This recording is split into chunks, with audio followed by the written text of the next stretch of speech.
7 o'clock in St. Louis. You are listening to TMA on 101 ESPN. The show is presented to you by Brown and Croup and Tim McKernan, Doug Vaughn, Martin Kilcoyne, and two men behind the controls today. Doug, what are they doing back there? That's Jackson Burkett and Chairman Kurt. Very close. They look very serious. Something's gone wrong, it looks like. Yeah, I hope people can watch this on the YouTube because I see the tunneling gerbil says, I can't wait until this damn NBA Cup is over. That's what I see when I walk. That is the first thing on the old chat see there. it, Martin? Yeah. The tunneling gerbil. That's correct. Had to have it. It couldn't just be the gerbil. That's correct. Had to be the tunneling gerbil. You can participate and talk it over with a wide variety of listeners at youtube.com/TMASTL. You can call in and talk with Chairman Kurt, and then you're put on the air here via the Collier and Thompson phone lines. Sometimes, that's correct. 314-974-0101. Email in for the Design, Air, Heating, and Cooling email of the day, the morning after at InsideSTL.com. And Doug, you just got the dossier. You were a little uncomfortable with how close it was to game time that you received the dossier. Well, but good news is it says 7 o'clock show open, uniform corner, ! Vikings all-white get-up. We're going to talk about the Vikings uniforms? That's our lead story? You got a better one? Not really. Yeah, I'd like to see a little purple in those uniforms. I guess that's my take. All right. They were all white? They were. I kind of liked them. Did you? Oh, wow. I kind of liked them. That goes against your brand.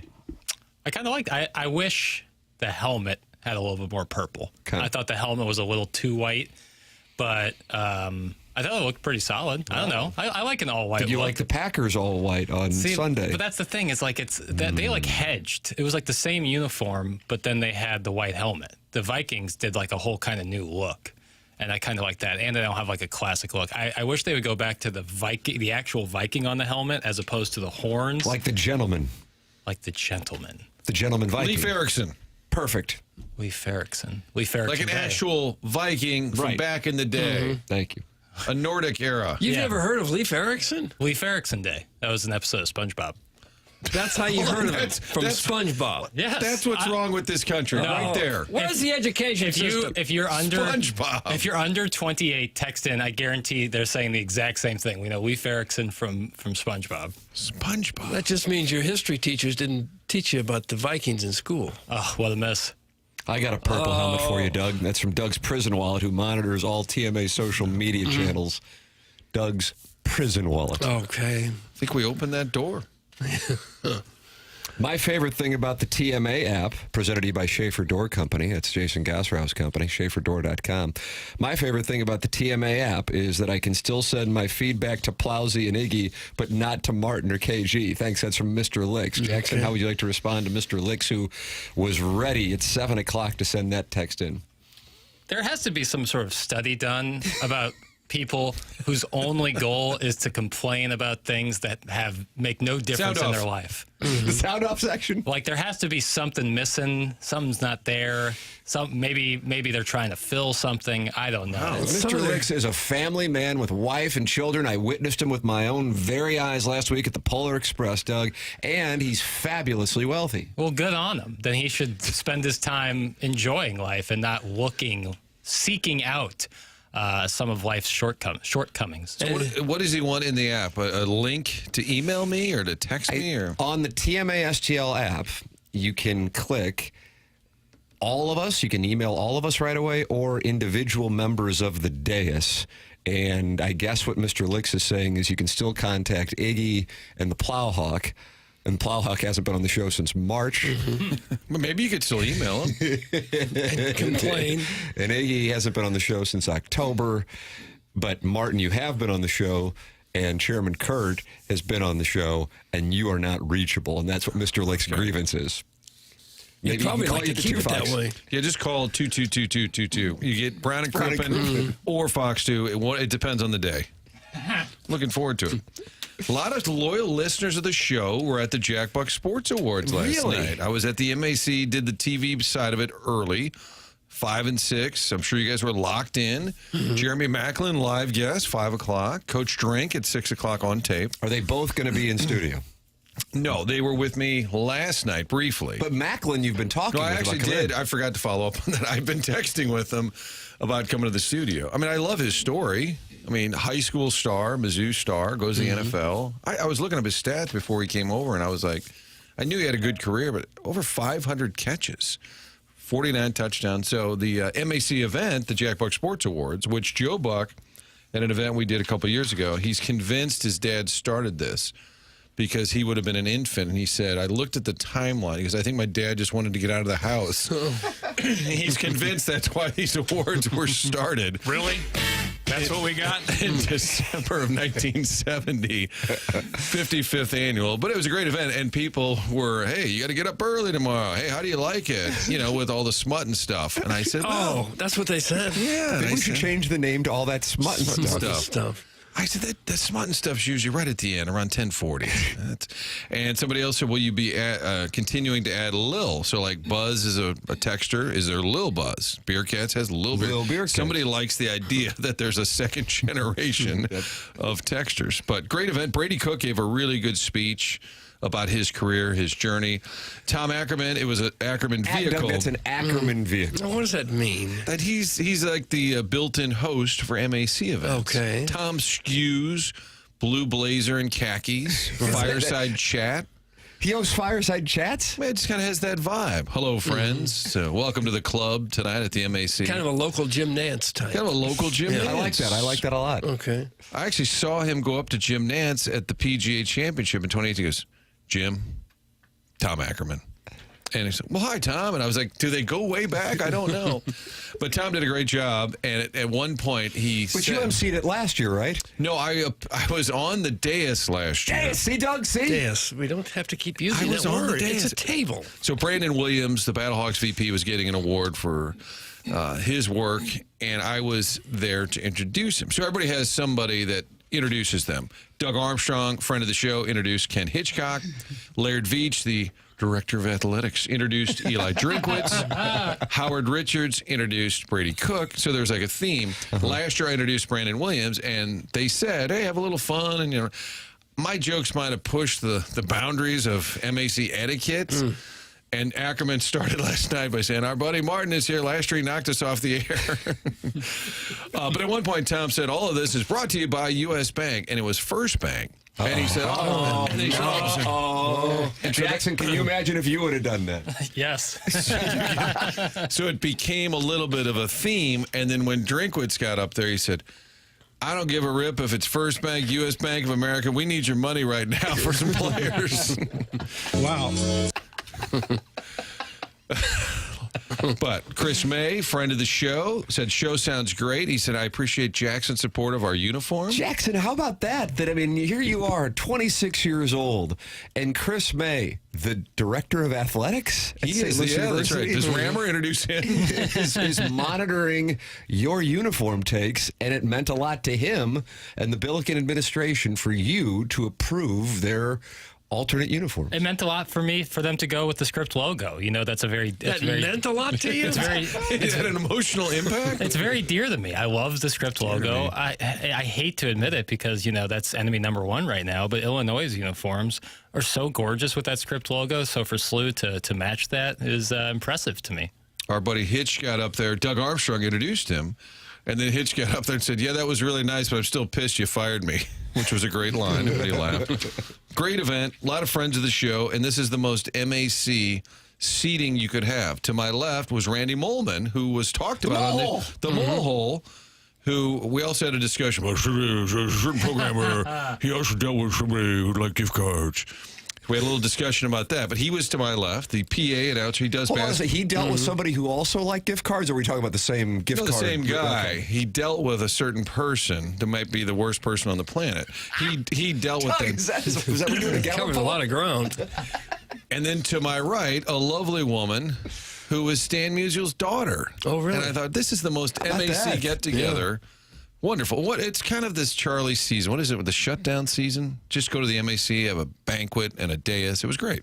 Banquet and a dais, Doug. Those are right up your alley. That's all you need. Do you have to have the dais? Can't you just have a banquet without a dais?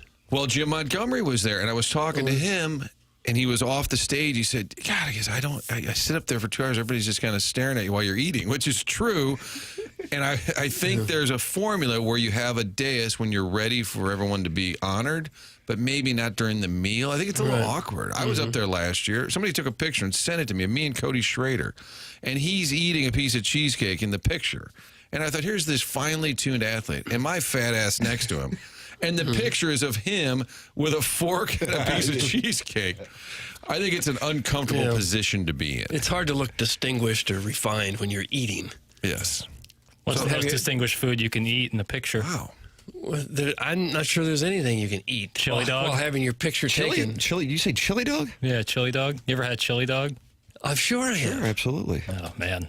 It's a gastrointestinal mayhem. But you can't really drink anything either. You take one sip of anything and you get your picture taken, and it looks like you've been drinking all night. But what if you do it real classy with like your bow tie undone and you got the I think you wear a bow tie, don't you? Finger extended. the scotch on the piano and you're just hanging out? Ah, yes. Like Richard Gere and Pretty Woman. Yeah, right. That's a classy If the drinking drink isn't tunnel. if the drink isn't to your mouth or something, you might be all right. Yeah. But if it is, it looks like, man, this guy, all he does is drink.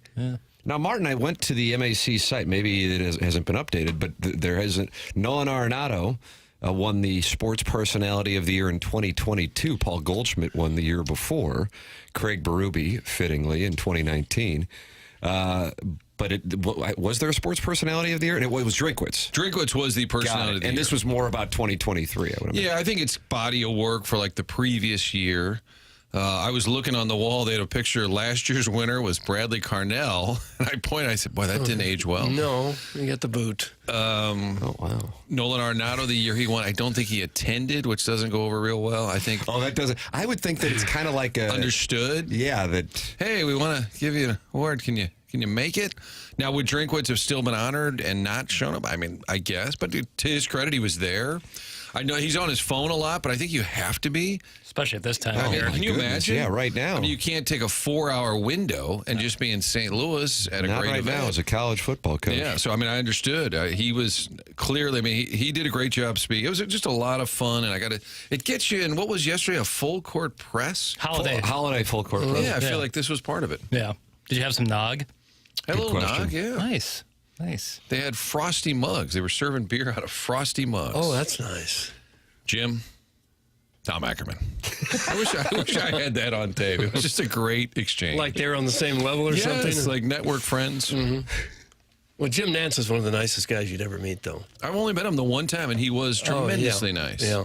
We interviewed him once when the PGA tournament was here at Belle Reve, and got done with the interview, and he took a couple steps over to the photographer and says, and I want to thank you for the fine job you just did. Was it really? No. Is he sure they did a good job? I mean, like one of the nicest persons I've ever met before. We should all learn which from is that. nice. At the end of the show, I'm going to get up. When I leave, Jackson, I'm going to walk around. I'm going to shake your hand. KG, I'm going to thank you guys for the work each day that you do on this show. It'll feel really genuine now that you've laid it out like that. Anyone want to wager that Jackson will tell us who won an extremely inconsequential hoops game that has no bearing on the rest of the season? That's from the tunneling gerbil. Doug, that tunneling gerbil is very active today. Yeah. Minus and I think 8,000. a new participant in the YouTube chat. Really anti-NBA. Oh, it's minus 8,000. I'm absolutely going to tell you a score of a hoops game. There you go. Pistons and Heat. Sure. 125, That sounds like a Jim 124. Bulls, Raptors. Can imagine that'll come up. Yeah, it's what I do every day. It ain't changing. Especially on the day of the NBA Cup final. Maybe you could talk about that 144-107 cliffhanger the Jazz and Clippers played. Ooh, Jim Dandy. Yeah, James Harden was cooking. Oh, boy, you're ready, aren't you? Yeah, he is already. Doug, here's what we got on the dossier. We're going to have Rich Gould joining the program. Eagles insider. Yeah, he was on the sidelines. Martin, you and Ed Herman can revisit your debate regarding free agency. now that Juan Soto has gone to his... Hold on, he went to the Tampa Bay Rays because they can all compete at the same level. No. He went across town from the Bronx to Queens. So you get to revisit that conversation. John Kelly with the Blues taking on the Devils tonight, pregame 6 p.m. And Rich Gould's going to be with us. We have the Design, Air, Heating, and Cooling email of the day, the morning after at InsideSTL.com. I love when I see Media Wars with an exclamation point on the dossier. Do you know the Media Wars that took place yesterday? Media Wars? Do you know the two participants? No. Can we have initials? ASDG. AS. Andy Strickland, Dave Glover. Not a bad guess. This would be national. Okay. AS. Alan Smith? Nope. No, he's Stephen pretty A. Dyslexic Stephen A. Smith. Adam Schefter and Doug Gottlieb. Oh, no. Head coach, but he's kind of more of a head coach. Random. Those two? Yep. Over the Packers, maybe? I'm trying to think of what connects those two. Jackson's so pleased with his teas. I am. NIL-ish? So all of that coming up on today's TMA, and we welcome you to participate in the program. Text is a great way to do so. Air Comfort Service is a sponsor of the text inbox. 314-399-9646. 100 West Dental is a great sponsor of this program. Dr. Brandon Pryor was at the TMA toy drive for Annie's Hope and our holiday party this past Thursday. Online at 100westdental.com. You don't even need to pick up the phone. You can just schedule an appointment there right now. I think a lot of people, and understandably so, and maybe it's because of the way insurance is structured, that you have your dental insurance and then you have the rest of your medical insurance, but dental insurance, dental can impact the rest of your health. So don't separate the two when it comes to taking care of yourself and your family. Make sure that you get checked up at 100westdental.com. No phone call needed to get in. Just check the calendar online for availability and book right then and there. No insurance, no problem. The membership plan at 100 West Dental aids in the cost of dental work for those who do not have dental insurance, and they have a huge offer going on right now. If you mention my name, you get $1,000 off Invisalign at 100westdental.com. If you like to call, they have a number of 636-585-0100, 100westdental.com. That's Dr. Brandon Pryor. If you like the TMA hoodie that I am wearing, anybody else wearing any TMA? No. Available for you at tmastlshop.com. And you can order yours this week and have it in time for the holidays next week. tmastlshop.com. Hoodies, quarter zips, T-shirts, hats as well. Boxers, briefs? No, we haven't done that yet. Okay. Because I was going to say I might be wearing Doug's favorite TMA cocktail underwear. lunch. Oh, are you really? Do they have those? Why? I may have made it myself. Oh, gosh. Embroidered it? Embroidered it. Just to show my support for the... Ladies and gentlemen, the program is called TMA. It airs on 101 ESPN and the TMA STL YouTube channel. This is the Morning After, presented to you by Brown and Crouppen and our Munganest St. Louis Acura, Munganest Burkhardt Alton Toyota 7 o'clock hour.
Now we roll down a tide country, gonna kick your ass to put it bluntly. Next, them Sooner dogs coming to miss you. That dog gonna be licking his wounds too. Don't look now, we heading to SC. Oh, nice. Can you play all these lyrics? Yeah, that was offensive. Thank you. An interesting remix where it just stops. It goes back. Doug's always been critical of Jackson's out cues. What isn't he critical of? What can I do right over here? I stapled that dossier real nice. Why don't you though. thank him for his work at the end of the show? Yeah. Thank you so much Shake for his your hand. work. I do appreciate it. Never feeling that. Jackson, we're moving up Media Wars into segment 2 here on the Morning After. Our number 1, presented to you by Munganess St. Louis Acura, Munganess Burkhardt, Alton Toyota on 101 ESPN and YouTube.com/TMASTL, where a new YouTube chatter, some wondering if it's a former YouTube chatter, now DBA, is Tunneling Gerbil. Chairman Kurt's nodding. He's hip to the game. The burner season. Tunneling Gerbil, very active in the YouTube chat today. Jackson, we have altered the dossier to go to Media Wars in segment 2. Adam Schefter versus Doug Gottlieb. What do we have here? That's the benefits of a fluid dossier. Big story broke yesterday. I mean, big is relative. Every story is big or small if you want it to be, but I don't think Just tell us what the story is. that was buying time so I could get the article he up. talks himself into a circle guy. Schefter tweeted out about Michael Vick as the new head coach per sources of Sacramento State as they move up to FBS from FCS and have over $50 million in NIL. Sacramento State, Doug. Now that's contingent on joining the Pac-12. They get the $50 million if they join the Pac-12. Which has got 2 teams in it? It's becoming the Mountain West. Like the Mountain West is essentially rebranding plus Wazoo and Oregon State. But Doug Gottlieb quote tweeted and said, "Jesus, Shefty, edit what agents tell you. 0.0 chance Sac State has $50 million in NIL." To which Schefter responded, the Sac-12, leading the school's NIL efforts, already announced it has reached its initial goal of raising $50 million in NIL funds to strengthen the school's case for an invitation to the Pac-12 or Mountain West. And then this is where he laid the hammer down on Mr. Gottlieb, who is, of course, the head coach of University of Wisconsin Green Bay basketball, in addition to his media job. He is? Yeah. You know, He coaches and does a gives radio takes. show. Yeah. Now, you coached at St. Kitty's in Crestwood and still hosted the show. Wizard of Crestwood, they called me.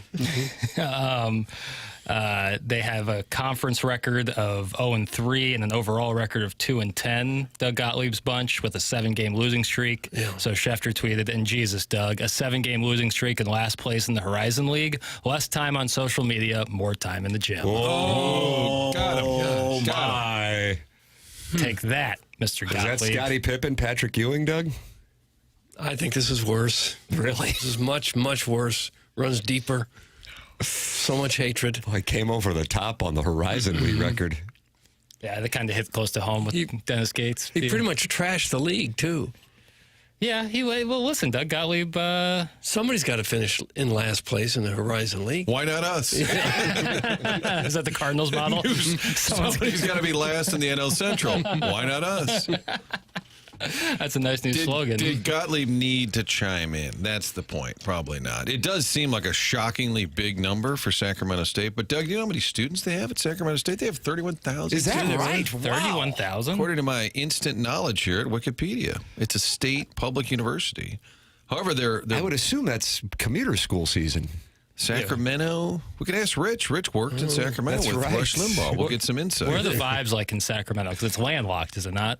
That's right. Yeah, it's the capital, of course, but is it? Right. Here's a little education for you, Doug. They only have one pro Did you sports learn that team. on SpongeBob? That Sacramento's the capital? No, I'm good at states and capitals, really good at states and It's capitals. a big metropolitan areas, and I don't think there are a whole lot of other schools. I guess Cal Berkeley is somewhat close. Yeah, San But that would Francisco. be very difficult to get into and Yeah, very expensive.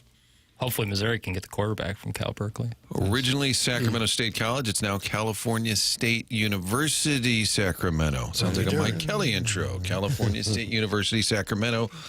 Their what do you think their endowment is?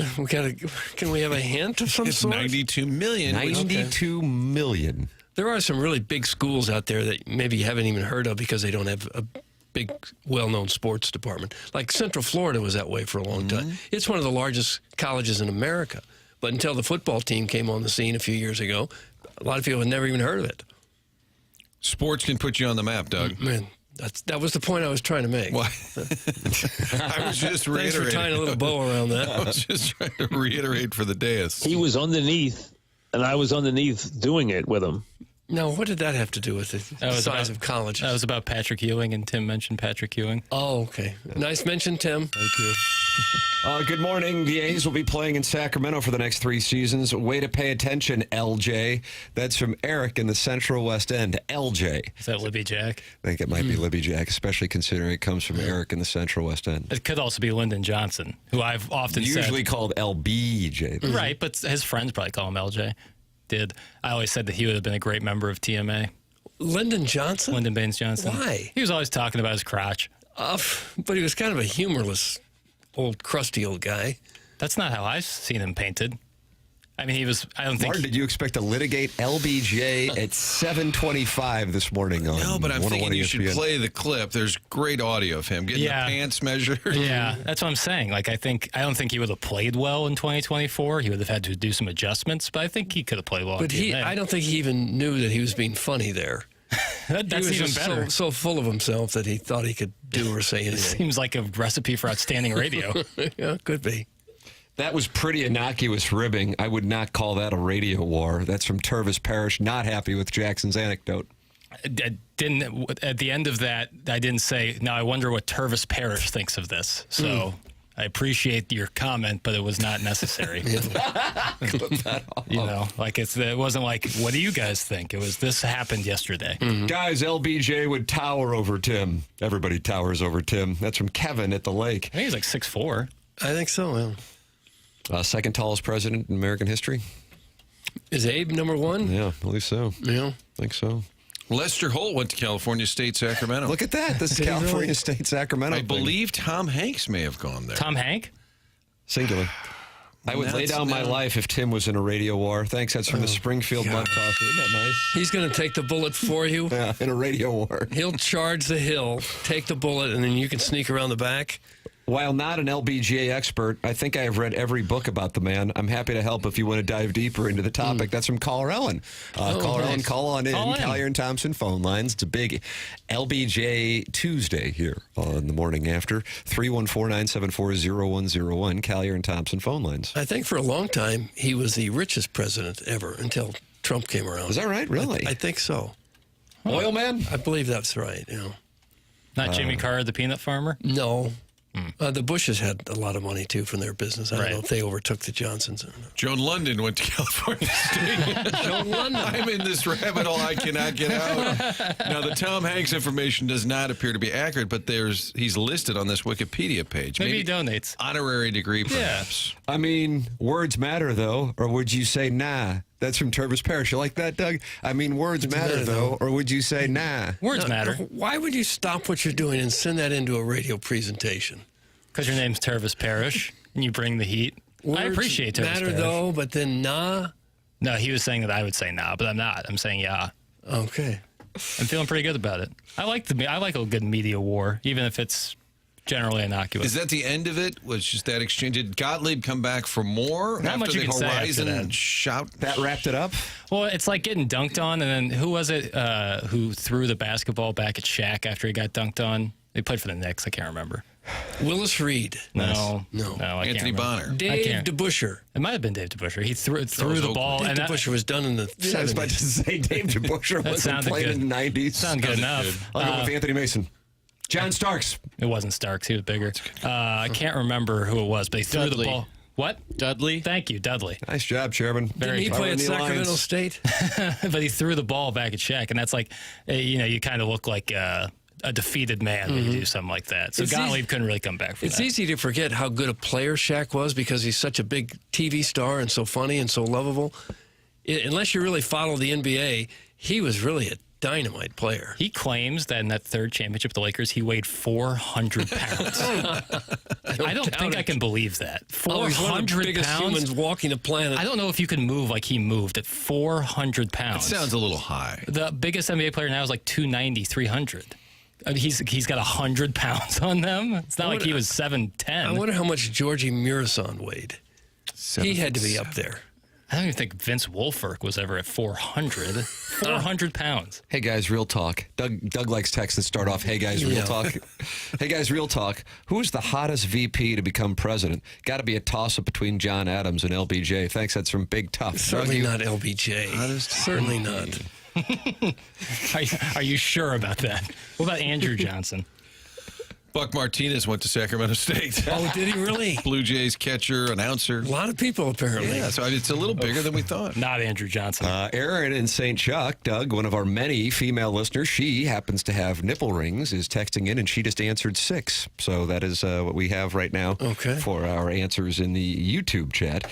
Let's see. And, I defer to Doug's expertise. He may know much about LBJ, but he knows a lot about and then it got graphic. Then it got graphic. It did, and I had to press eject right before reading the remainder. Smutting That's just from stuff the right there. Smutting stuff. There it is. Smutting stuff. Yeah, which you heard about at the MAC.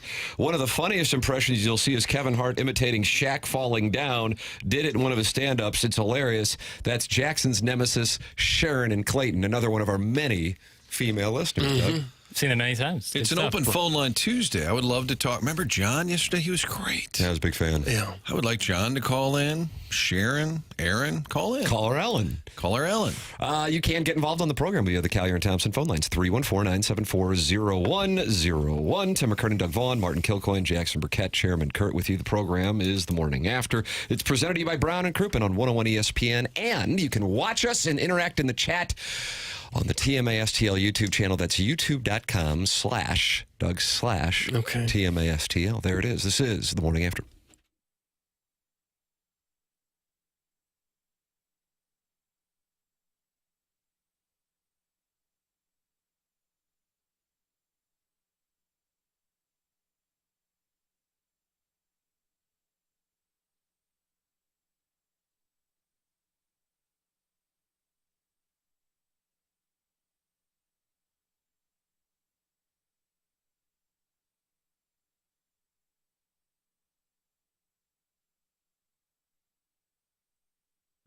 Michael's Flooring's been family and locally owned for over 30 years, and Michael takes pride in helping and making sure that his employees are happy and make a great living. And that's why he's offering carpet installers $7 a square yard.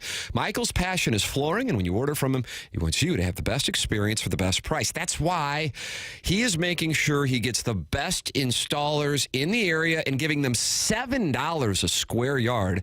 That is incredible compensation in this industry. They have it all at Michael's Flooring, but carpet is back. They have so many varieties of all flooring with 3 easy-to-get-to locations in the St. Louis metropolitan area: Creve Coeur, Darden Prairie, and St. Peters. Holidays are here. People love to entertain and show off their home. No better way to do that than getting floored at Michael's. If you are a carpet installer interested in getting $7 a square yard, go to igotfloored.com. Or if you're interested in working with Michael's for flooring at your home, go to igotfloored.com.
This is Action Jackson with the Sports Center update, driven by Johnny Londoff Chevrolet and Johnny Londoff Autoplex. The Blues are back in action tonight, taking on the New Jersey Devils. You can catch that game right here on 101 ESPN. Pre-game at 6 p.m., puck drop at 7 p.m.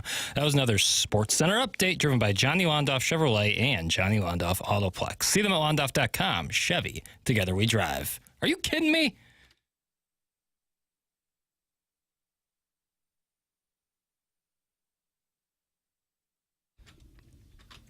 Remix. Doug, we've cracked the code. That's my favorite line.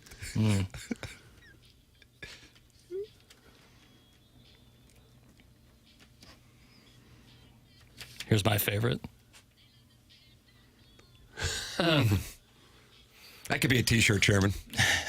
Love the fans, not money. And just like a picture of the standings.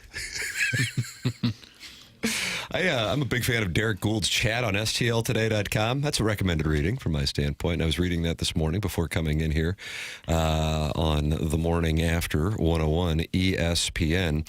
And he said one of the things that changed from the press conference introducing Chaim Bloom along with Bill DeWitt Jr., Bill DeWitt III, and John Mozeliak is Wilson Contreras, Sonny Gray, and Miles Michaelis saying, "Now we're not gonna waive our no trade clauses." And so it went from what the plan was, which was to be more of an all-out reset, since they are very careful not to use the word rebuild, to, okay, now we're stuck with about $70 million in payroll that we were planning on being able to distribute to other teams, and now we're in a different spot, and the model might be more along the lines of, say, what the Brewers were kind of hedging doing a couple of years ago. Aren't you surprised that these guys wouldn't waive their no trade? I mean, if you're a veteran, you've already got your money, wouldn't you want to go somewhere maybe that has a chance to win? Maybe a warmer city, a bigger city? Or when you've got Arenado begging to get out of here, and you got other guys saying, I'll stay. Now, Michaelis, I would say, I don't know if it really matters. I'm not sure the value. I'm not sure that there's a market there. You can't be so sure. I think Nice, that one Jackson. is sort of holding. self-fulfilling. But Arenado is dying to win and saying, I want to go somewhere and win. It is interesting, like Sonny Gray, Contreras don't want that same thing. Yeah, I would think they would all say, sure, I'll go. Where are you going to send me? Right. And Contender somewhere? Can I go to San Diego? Let me know where, for sure. And then I'll approve it. Hey, we're better than Chicago. If it's, say, the Pirates or something, an organization that hasn't really shown much interest in winning over the last few decades, then perhaps you say, nobody's playing better than the Pirates. Well, you wouldn't send players like the Pirates would have no interest in players like that. Right. You'd think you would go maybe as a fourth or fifth starter to a contender, or Contreras could play for just about anybody. Well, that's going to be the line of questioning at spring training, and hopefully we're there. And the line of questioning is, why did you want to stay? That's the first question. Sonny Gray, Wilson Contreras, Jackson chasing him through the parking lot. Why did you want to stay? So with regard to Michaelis, he's a Jupiter guy, like lives in Jupiter, and was there before signing with the Cardinals. Is his family here throughout the course of the baseball season? Gray, we know, is Nashville, and then Contreras. Because my guess is that plays a role in it. That's my guess. I could be off the mark. Like kids in school, that right. sort of thing. And I don't know, and I'm totally crowdsourcing. This I is can't a 100% imagine I can't imagine it would be anything other than that. Yeah, that's why I asked that. What else is going to keep you here if you're one of these guys? I don't get it. Botanical Gardens. Good. These guys Very don't good. want to be What traded else? because of the Botanical Gardens, because it's right there next to Gringo Jones. That's correct. Yeah, it's the convenience factor. Is that still open? It is. Nice. Sure it is. Do What they they lock sell everything there? up at night? What they You got sell? all that stuff sitting outside. Is it just like lawn Patio knickknacks. decoration? Yeah. Gnomes. Weather vanes. Weather vanes feels a little Reindeer. Yeah. You also get some, Jackson, do you call this Easter eggs? Is that what you were saying about certain movies, they leave Easter eggs? Yes. And Do you TV like that shows. term, Doug? No, I don't. I don't know what it is. Sometimes when you read the entire chat on STLtoday.com with Derek Gould, you get some Easter eggs. Nice. And Tom Bruno, 23, asked, is it time once again for Bob Tewksbury to be included in the Cardinal Hall of Fame ballot? Oh, Is it time? Is it time? marvelous artist. He threw about 70 miles an hour. He got people out for a couple of years. Did. That probably threw off their timing. Yeah, he was a good pitcher here. Hall of Bob Famer. Tewksbury. When did he Probably play? not. Tewksbury, I I want to mean? say late 80s, early I'm 90s. going to go, Martin, I'm going to go with, he was a 1992 Cardinal All-Star. That's where my action is. Anybody can do anything with it if they want. Okay, I don't know the years. And does that get me 91 and 93? I don't know. It was 93 Greg Jeffries, and you called him Little Elvis? I never said that to him. 92 is correct, Tim. Yeah. Now I'm having a huge show today. Tewksbury with the Cardinals from 89 to 94. Not exactly a glorious era. No, And he went to Cal State, Sacramento? he didn't. No. He was about the best pitcher they had there for a few years, and right. great guy, and a fabulous artist. Guys, Miles Michaelis has extended family in St. Louis. That's from the 314. Crowdsourcing pays off. Yeah, that's a W. And that's going to keep you here? Want me to text Mozeliak and say, where does everyone's family live? Can I break We're down? trying to figure out why guys want to stay at this point in their careers. So are we. I also wonder if it's playing time. Yeah, if you're Contreras especially. Yeah. You know, how many Well, teams number are one, going to let you? who's going to want his deal, and then number two, who's going to give him playing time? He's Right. not going to catch, and then it becomes, okay, is he your designated hitter for that contract that extends beyond Right. this year? And then also, I mean, they're sticking him at first base. You know, you also have to, Doug, what do you call it? Guns and butter, supply and demand, Well, sometimes. y-axis guns, x-axis butter. Okay. Is there a lot of demand for Wilson Contreras in the open market? And then if that team actually wants him and wants the contract, would he get to play? At this point in his career, I don't know if he wants to ride pine.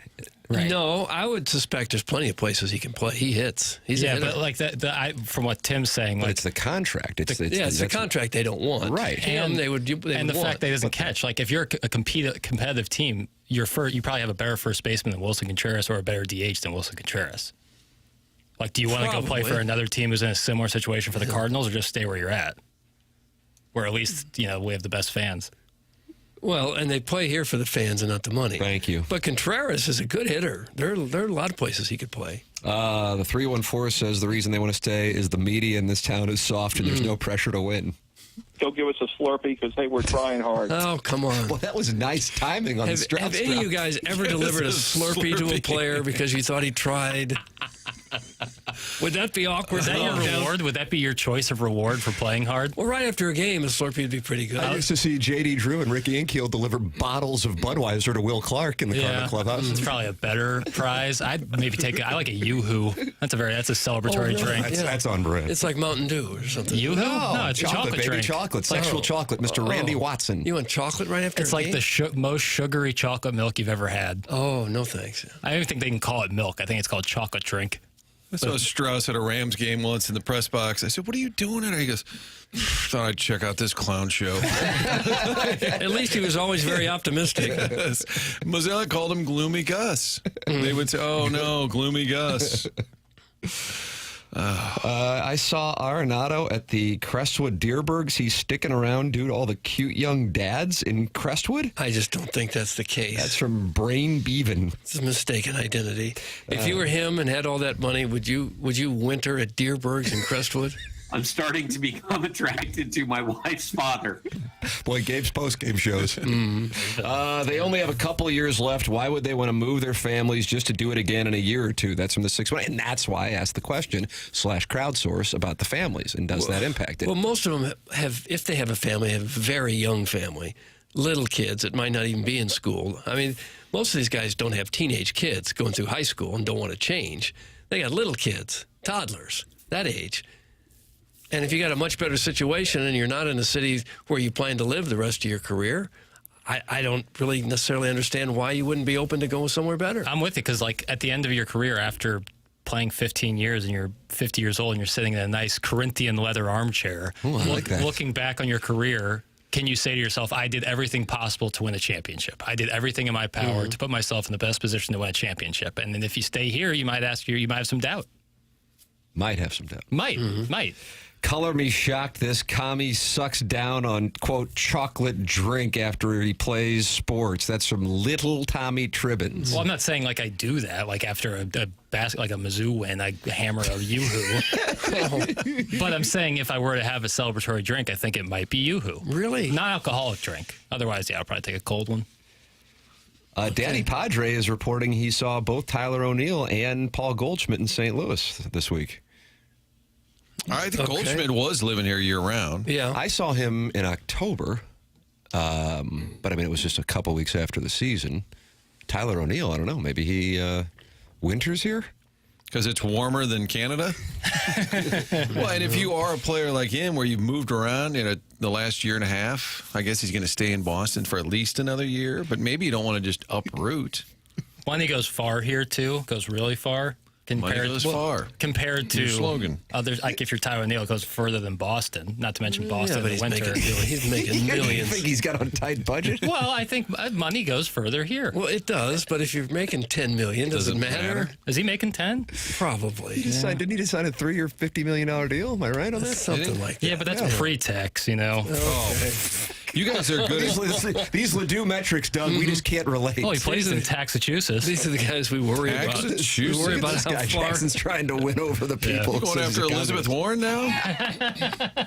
He's had enough of Paul Songus. What a pull. Wow. What about Dukakis? Yeah. Did you guys crowdsource? I'm new here, but at the time the season ended, there was the Instagram photo, and it was Arenado and Newt, and they were down in like Sullivan or Pacific, St. Clair. Oh, they went to Buc-ee's, right? They were posting pictures of them hanging, and it was days after the season was over. I'm like, why are they still here? Why are they there? Boiled peanuts. You get some boiled peanuts. That's what it was. In Probably. Sullivan? Yeah, probably. No, that's where Biff's from. Is that right? Maybe they went to see him. Biff, call in. You have KG's direct line. Yeah. They were seen. Is there a Buc-ee's in Sullivan? No, I think they were further south than that. I don't think we have Buc-ee's in Missouri even, do we? We got Wally's, of course. Yeah. Same thing. I think they might have gone on a golf trip. I can't be sure, though. I used to see Tyler O'Neill every Sunday at Lifetime. It was a smoke show watching him work out. That's from Eric in the Central West End. All right. Tyler, he just signed with the Orioles. That's right. I didn't know that. Was it just That's, happened? that's the deal I was talking about. Yeah. Within the last week, 10 days. That's why he lives here. $49.5 million. How far will his money go? I apologize. $49.5 million. He's gonna have to- Jackson's a bird I didn't mean, myself. I wasn't trying to correct you. He'll have to move back to St. Louis to find a home if he's only going to get $49.5 million. Does money go far in Baltimore? Yeah. I guess depends where in Baltimore you're Fells at. Point. I bet it's about the same as here. Yeah. It's similar cities to St. Louis. Probably live in Bethesda, where Congressional is. I don't know where he'd live. I just Doug's don't. getting frustrated. Yeah, I don't know. Which I just know Jeez. Baltimore is a very similar city to St. Louis. He's already made nearly $15 million, and now he'll be able to add another 50 to that 15. Mm-hmm. So he is kind of going to have to watch what he spends. Yeah, can't live on one of the coasts for sure. So that's why he's here. Yeah. Maybe he's Sullivan. Maybe he likes a little Midwest tough. He likes a little grit in his life. You know what? I'm with him. Midwest Toughs. Yeah, there's toughs around here. All right. People tough around. I think Charlie Marlowe ran into Johnny Peralta at the airport one time, and it was a couple years after he had played Just here. hanging out. See? Yeah, The players, they love it. Kind of like Cueto, really greato. Now Jackson's that's having a good day. Jackson, you're having a huge Munganess St. Louis Acura, Munganess Burkhardt, Alton Toyota, 7 o'clock hour. The theory is they were going to a golf trip in the Branson area. That's what I thought it was. Doug Payne's Valley, perhaps. I don't know. I don't know Costly to either. play out there. What do you think it is for a round at Payne's Well, Valley? that's something else they don't worry about.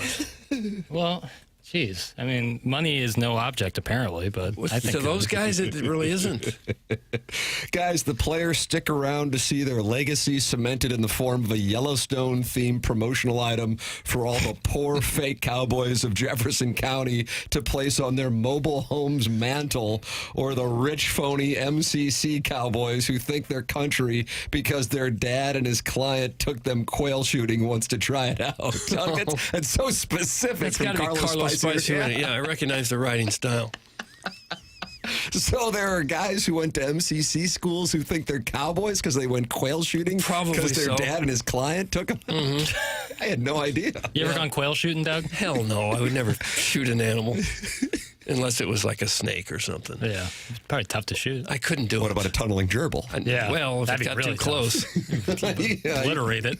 Get involved on this text inbox. Air Comfort Service, 314-399-9646. Call in. Chairman Kurt monitoring the phone lines, 314-974-0101. Callier and Thompson, sponsor of the phone lines. Jeremy Rutherford with us on Wednesdays. He's presented to you by Mark Hanna of Evergreen Wealth Strategies. He's online at evergreenstl.com or call 314-889-0503. Very rarely can I say, if you give somebody a call and you talk for about 15 minutes, you're going to hang up and you're going to go, man, I feel better about my own situation. And I just feel better about the world in general. That is what Mark Hanna brings to the table. And he's a financial advisor. And so therefore, it's a very important skill set to have. Mark Hanna is with Evergreen Wealth Strategies.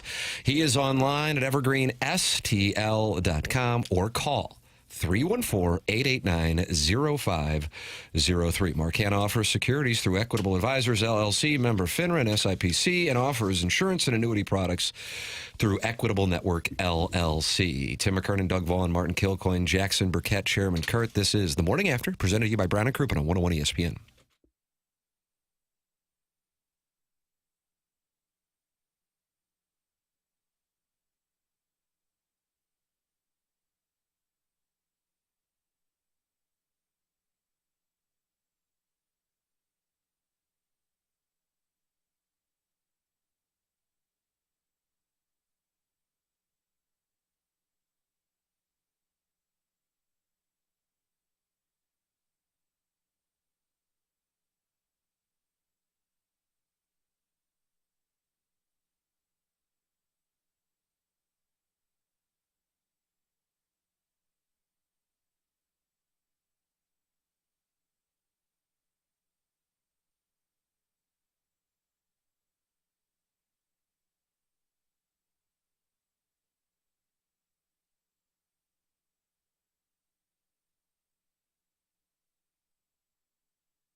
Welcome back. This is TMA. It's 101 ESPN. Tim McKernan, Doug Vaughn, Martin Kilcoyne, Jackson Burkett, and Chairman Kurt. What's going on if you're watching on YouTube?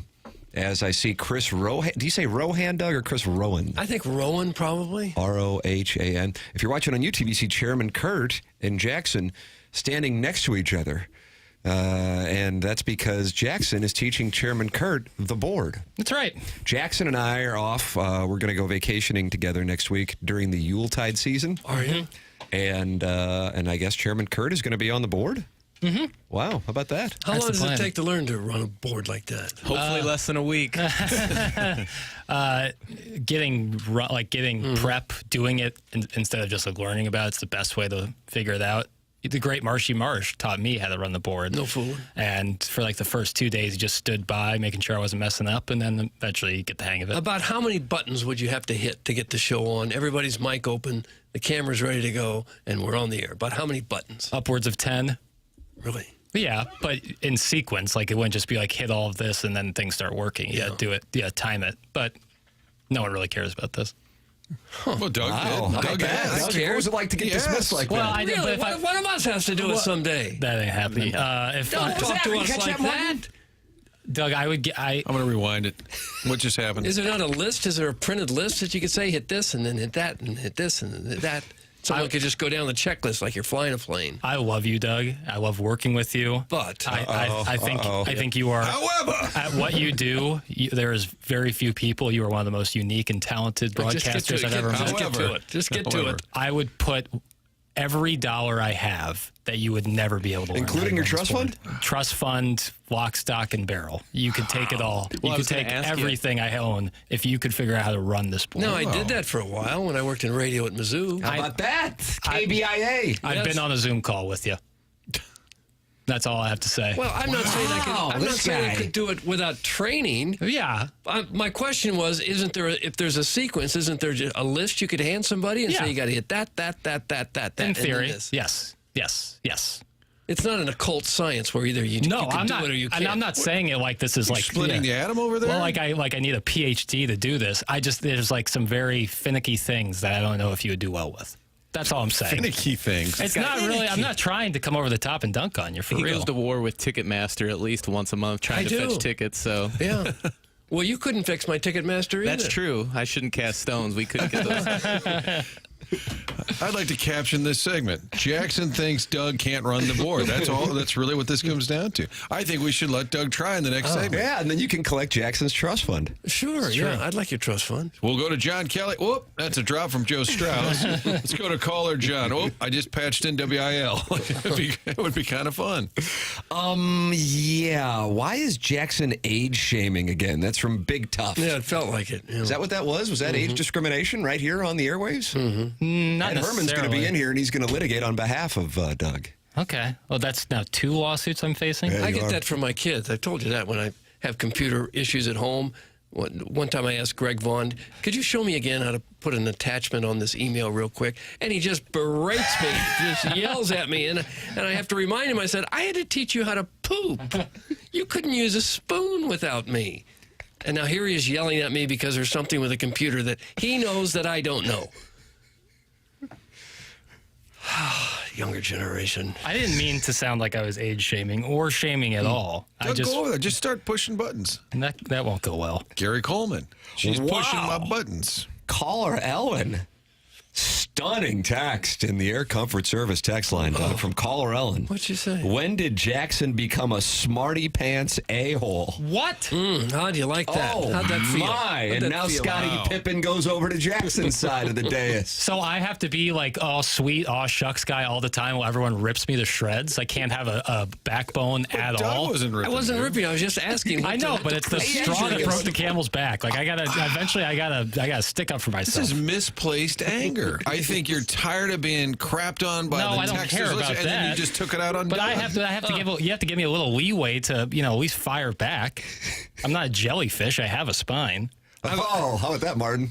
Not a jellyfish. I was just trying to come to some understanding as to how difficult that was and what kind of procedure it took to learn how to do it. It's not difficult. But it's like there's certain things that I just don't think that you're great at. I think you're great at other things. Here we go again. I gave an elongated, genuine credit to Doug before I even said it, and then I said what I said. You could feel it coming, though, kind of like the roast where, I was with Bob in Vegas. Saw him sleep with a farm animal. Great father, great husband, really a great friend. Like, whoa, that just shifted dramatically. I can't do what Doug does, not even a little bit. My question was not, could I come over there and immediately start running the board? My question was, what does it take to learn how to do it? All right, I'll change my tenor. Doug, Okay. because I think you are a very intelligent person, I think eventually you could get a handle. Yes, it is. No, I think you're very wasn't. intelligent. You just said there was no way I could learn to run that board. Yeah, well, I stand by that. That took 10 buttons to hit. Well, I don't know. Ellen just landed a jab on this Libby simp. That's from Mr. Siders. Because I thought we were, I thought things were different. I have justice for Jackson. The older generation does not have the patience for computers. That's from Sketch Alex. Well, there's some of that, yeah. Sketch Alex. When you do something one way for 50 some odd years, and then it all changes almost overnight, it is hard to learn that kind of thing. I don't mean, all right, I rescind everything I've said. Stop your rescinding. Yeah, I take it all back. I apologize.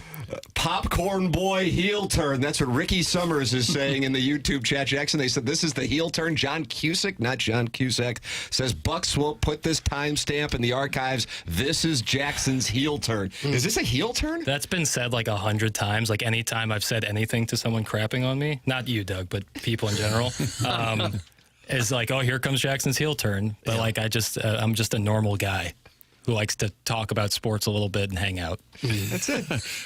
Is that your dating profile? Yeah, essentially. That's I like to talk sports. Talk sports and hang out. That's all I like to do. These people bring a rise out of me sometimes. Email in the morning after at InsideSTL.com. Design Air sponsor of the email today. It is our 7 o'clock hour, which is presented to you by Munganess, St. Louis Acura, Munganess, Burkhardt, Alton, Toyota, and Doug. We love the people at Munganess, St. Louis Acura, and Munganess, Burkhardt, Alton, Toyota. We sure do. We've gotten to know them very well over the last few years. I don't know how many years they've been a sponsor on the show. It's been a while now. So I've been there multiple times. I know everyone in the dais has been there. It's because it's just a fantastic place to go. Whether you're shopping for a new or a used car, they've got some fantastic rides, some Acuras and Toyotas and used cars of all stripes and just wonderful cars at both Munganess St. Louis Acura and Munganess Burkhardt Alton Toyota. They also do a great job of servicing your car. Even if you didn't buy your car there, they would love the chance to service your car, whether it needs major repair, just a little tinkering, oil change, you name it.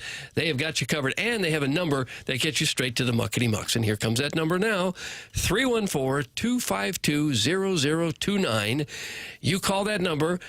They want to be accessible to the listeners. And Jamie Burkhardt, Peter Munganess, Ryan Seiberg, one of the top dogs there, will take great care of you and make sure that you get the kind of service that you deserve. They also have a great waiting room there with some fabulous little snick snacks and some drinks. If you have to wait a little bit, you're going to be happy there. Again, Munganess St. Louis Acura and Munganess Burkhardt Alton Toyota. Take your car there. Give them a chance to show you just how good they are. Their website is stlouisacura.com and altontoyota.com. Watch the program and chat with other TMA listeners at youtube.com/TMASTL. This is the Morning After, presented to you by Brown and Crouppen on 101 ESPN.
It's the Morning After 101 ESPN. The show is presented to you by Brown and Crouppen. This is our Fisher Window and Door Store 8 o'clock hour. Tim McKernan, Doug Vaughn, Martin Kilcoyne, Jackson Burkett, Chairman Kurt with you on the program.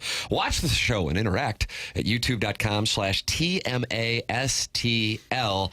And it is our pleasure to welcome to the studios, ladies and gentlemen, from Brown and Crouppen, online at brownandcrouppen.com. It's Ed Herman. Oh, hello, Ed. Oh, my God, he's back. Yes, yes. Juan Soto, Mets, you called it, brother. I did. Well, everything had been pointing in that direction, and he got a hell of a deal. And you know what? Good for him. As a Yankee fan, I am happy for Juan Soto in that this is a guy who bet on himself from early on. I mean, who do you know who could turn down over $400 million from the Nationals to say, no, you know what? I'm going to play out my 6 years of control. I'm going to test free agency. They trade him to the Padres. Padres try to sign. No, I'm going to play it out. Yep. Free agency. Yankees. And he was honest with them from day one. I'm going to play it out. I'm going to test free agency. And he did it. And the guy bet on himself, and he came away a winner. $750 million. He did. And he has to work 15 years for it. Whereas in the same time period, Elon Musk's value went up $100 billion. It went from $300 billion to $400 billion in the same. And nobody seemed to think twice about that. But the fact that this guy's going to have to work hard for the next 15 years to make $750 million, and it's got the world's attention. Are Yankee fans bitter? Do they hate him now? No, I don't think so. I think the Yankee fans we never felt misled by it. I think he gave them everything he had for the full season. He gave them the full experience, and I also think that the Yankees, at least speaking for the fans, and I will, why not? I'm here, they're not.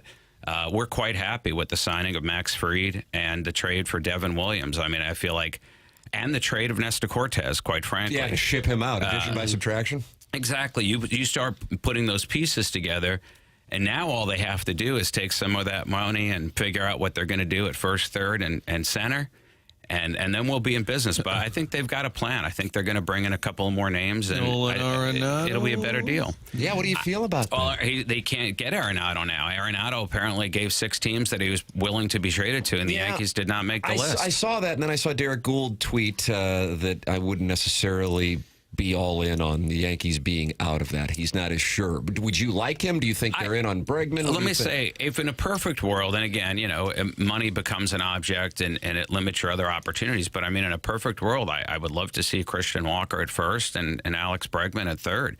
And I feel like with the Astros trading for Isaac Paredes, they're certainly not putting the same level of value on Bregman. I think it's a possibility. No. Then I don't know what you do in the outfield, but you know what? I could see a reunion with Harrison Bader. He's out there, right? And, he only had limited time in New York, but they really just need a center fielder who can man the position so that Judge can comfortably move over to left and call it a day, or move over to right and call it a day. But I think that can happen. I think they could afford to do that. Do you love what the Cardinals have done so far this offseason? Let me know what it is, and I'll let you know if I love anything it. Yet. No, but they're not aiming at any of the big free agents, and this is the time of the winter where that has to happen first. So let that play out a little bit, and then we'll see what they can do. I'm sure they're frantically on the phone trying to figure out what to do with Arenado, but until Bregman lands, I don't think Arenado's going to find his home. Just, for logical reasons. Are you sure that's a chicken and egg thing? Surprised Arenado would want to play first base? I just think it's a willingness. Listen, I love a person. Self-awareness is a wonderful characteristic for any human being to have. And if he's looking at where he is in his career, recognizing if I'm no longer bringing the same level of value with my bat, I have to bring additional value through something else. And at this stage of his career, what he can bring is flexibility and leadership. So I think what he's demonstrating to other teams is I can be flexible, and in being flexible, I'm demonstrating the ability to be a leader. But if his bat is diminished, I think he has more value playing a good third base as opposed to first base. I agree that that's true, and I think that most teams would agree with you and want to play him at third. But for teams that already have a third baseman and they have a guy, let's say it's Boston, and in his heart he wants to go there, and Boston may be still making some pretty big moves. They got Crochet, and there's talk that they may be going after Burns now. But on a situation like that, he wants to send a signal to them. It'll be like, I respect Rafael Devers. If he's your guy at third, I don't want to ruffle feathers. I want to demonstrate a willingness to move over if need be. Now, it may be that Devers has told the Red Sox he'd be willing to move over to make space if they want to bring in a third baseman. So I think, I like the positive attitudes. Well, I like the I get why flexibilities. he's saying it. Hey, I want to go. I'm going to be a great team player. Whatever you need from me, I will do it. Get me out of St. Louis, stat. Hashtag desperate to leave. I get why he's saying it. I just don't get why a team would want him at this point in his career and then put him at first. That's what I don't get. I really don't think a team would. I think a team, though, could if they just. A lot of these teams, they like the position flexibility. They like to know they can mix and match their players. The Max Muncies of the world. Take the Houston Astros, for example. They've really struggled as of late to get a consistent first baseman. And, they're a team where they're like, they want their options open. Now they have Paredes. So if they don't get Bregman and they want to bring in, Arenado, they got options. They could play one of them at first and one of them at third. They could flip them the other way. They can do it this year while Arenado is still sharp on the corner, keep him at third. But he's also thinking about the later years of the deal. I think there's still 3 years left on the deal. So he may be sending that message, not necessarily for year 1 or 2, but to know on the back end, I'm willing to make a move and be flexible. Reading an article in Front Office Sports this morning, Ed, they say the billion-dollar player is around the corner and could already be. Was that De La Cruz? That's one that they mentioned. They also mentioned Gunnar Henderson, possibly. Now, the change with regard to the big contract we saw from Harper, which seems dated now, 5 years ago, and then recently with Soto, both those players were in the major leagues at the age of 19. That's the key. And that's the key. That is the key. Because that's the longevity. Right, and that's the part I was talking about the last time I was on, and why baseball and the salary structure is what creates the level of parity that baseball has, which is statistically greater than any of the 4 major sports, because a team can control your own player for a 6-year period. And so often the best 6 years of your career come in that first 6 years. And it's like looking at Albert Pujols. How much money did he earn in the first 6 years? How much value did he provide? Tremendous disparity in the favor of the Cardinals. Look at the last 6 years of his deal with the Angels. How much money did he cost? How much value did he provide? And the disparity is the exact opposite way. So I did a little analysis because I know this was a controversial subject the last time I brought it up. And that is baseball salaries and whether or not it needs a salary cap in order to create fairness. And I had made the point that because of the baseball salary structure, that's not required in baseball like it is in the other sports. I looked at the Yankees because I heard you talking to Andy about them last week. Andy Crouppen. And this idea that the Yankees having a big payroll accountable for their championships. First, to be clear, 15 of their 27 titles came before free agency ever existed, so you can't point to payroll considerations there. But if you're looking after that, I looked at 1997. Why? That was this year right in the middle, sandwiched in their dynasty of the late 90s. They won it in 96. They had the best year in the history of baseball in 98, and then they won it again 99, 2000. In 1997, they had their core 4. You've heard of them: Posada, Pettit, Rivera, and Jeter. Their combined salaries in 1997 was $1.8 million. Okay, this is them at the beginning of their career. Their numbers are startling. They're in the middle of a dynasty, and their combined salaries were 1.8. Now, in 2001, now they're all arbitration eligible, so they're starting to make some real money. That's the end of the Yankee dynasty, right? They lose to the Diamondbacks Game 7. 2001, the 4 players' combined salaries were just over $32 million, 18 times what they had been for the exact same 4 players just 4 years later, simply because of how the structures work. But then I looked at 2008. It's the last time they played together before the 09 team started bringing in fresh faces. And it doubled from there. It was over $65 million to have those 4 players. And now you're talking about the 4 of them at the end of their careers, where their numbers were way down, except for Rivera, who was every bit as good as he ever was. So that really demonstrates the point that because of how salaries work, you're always giving them their money after the fact. It's you get the value up front, and then some sucker team, typically the Yankees, the Dodgers, the Red Sox, they have to grossly overpay you to make up for the years that you barely got paid for your production. And there you have it. What say you? Eddie Baseball. Yeah. Eddie Baseball. We've pushed him as the next commissioner before, Martin. What say you? Well, I think it still gives you the chance. Now, I agree with your previous premise. It's a crapshoot in the playoffs, so a team like the Diamondbacks can get hot. But a team like the Dodgers going into next year has a greater chance than most teams because they can afford to have all these supremely talented players. The Yankees and Mets have a better chance than the Marlins because of the money they're able to spend. I would say that the Reds have a better chance than they did because now they have a Hall of Fame level manager, and now they have young players who are 1 year more developed. I would say the Cubs have a better chance because the Brewers just lost, Willie Adames and Devin Williams, and no other team in that division is really like. There are a lot of things. But it's not the only ingredient. But the thing is, there's a litany of it. Who's got better scouts has a better chance. Better international development has a better chance. Like, it's an attribute. There's no question. Having more money is a great attribute to have for a team, mostly because you could afford to eat a bad contract.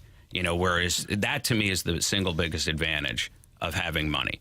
If you could eat a bad contract, it doesn't, basically cripple your team for a few years, like the way the Orioles were behind the Chris Davis contract.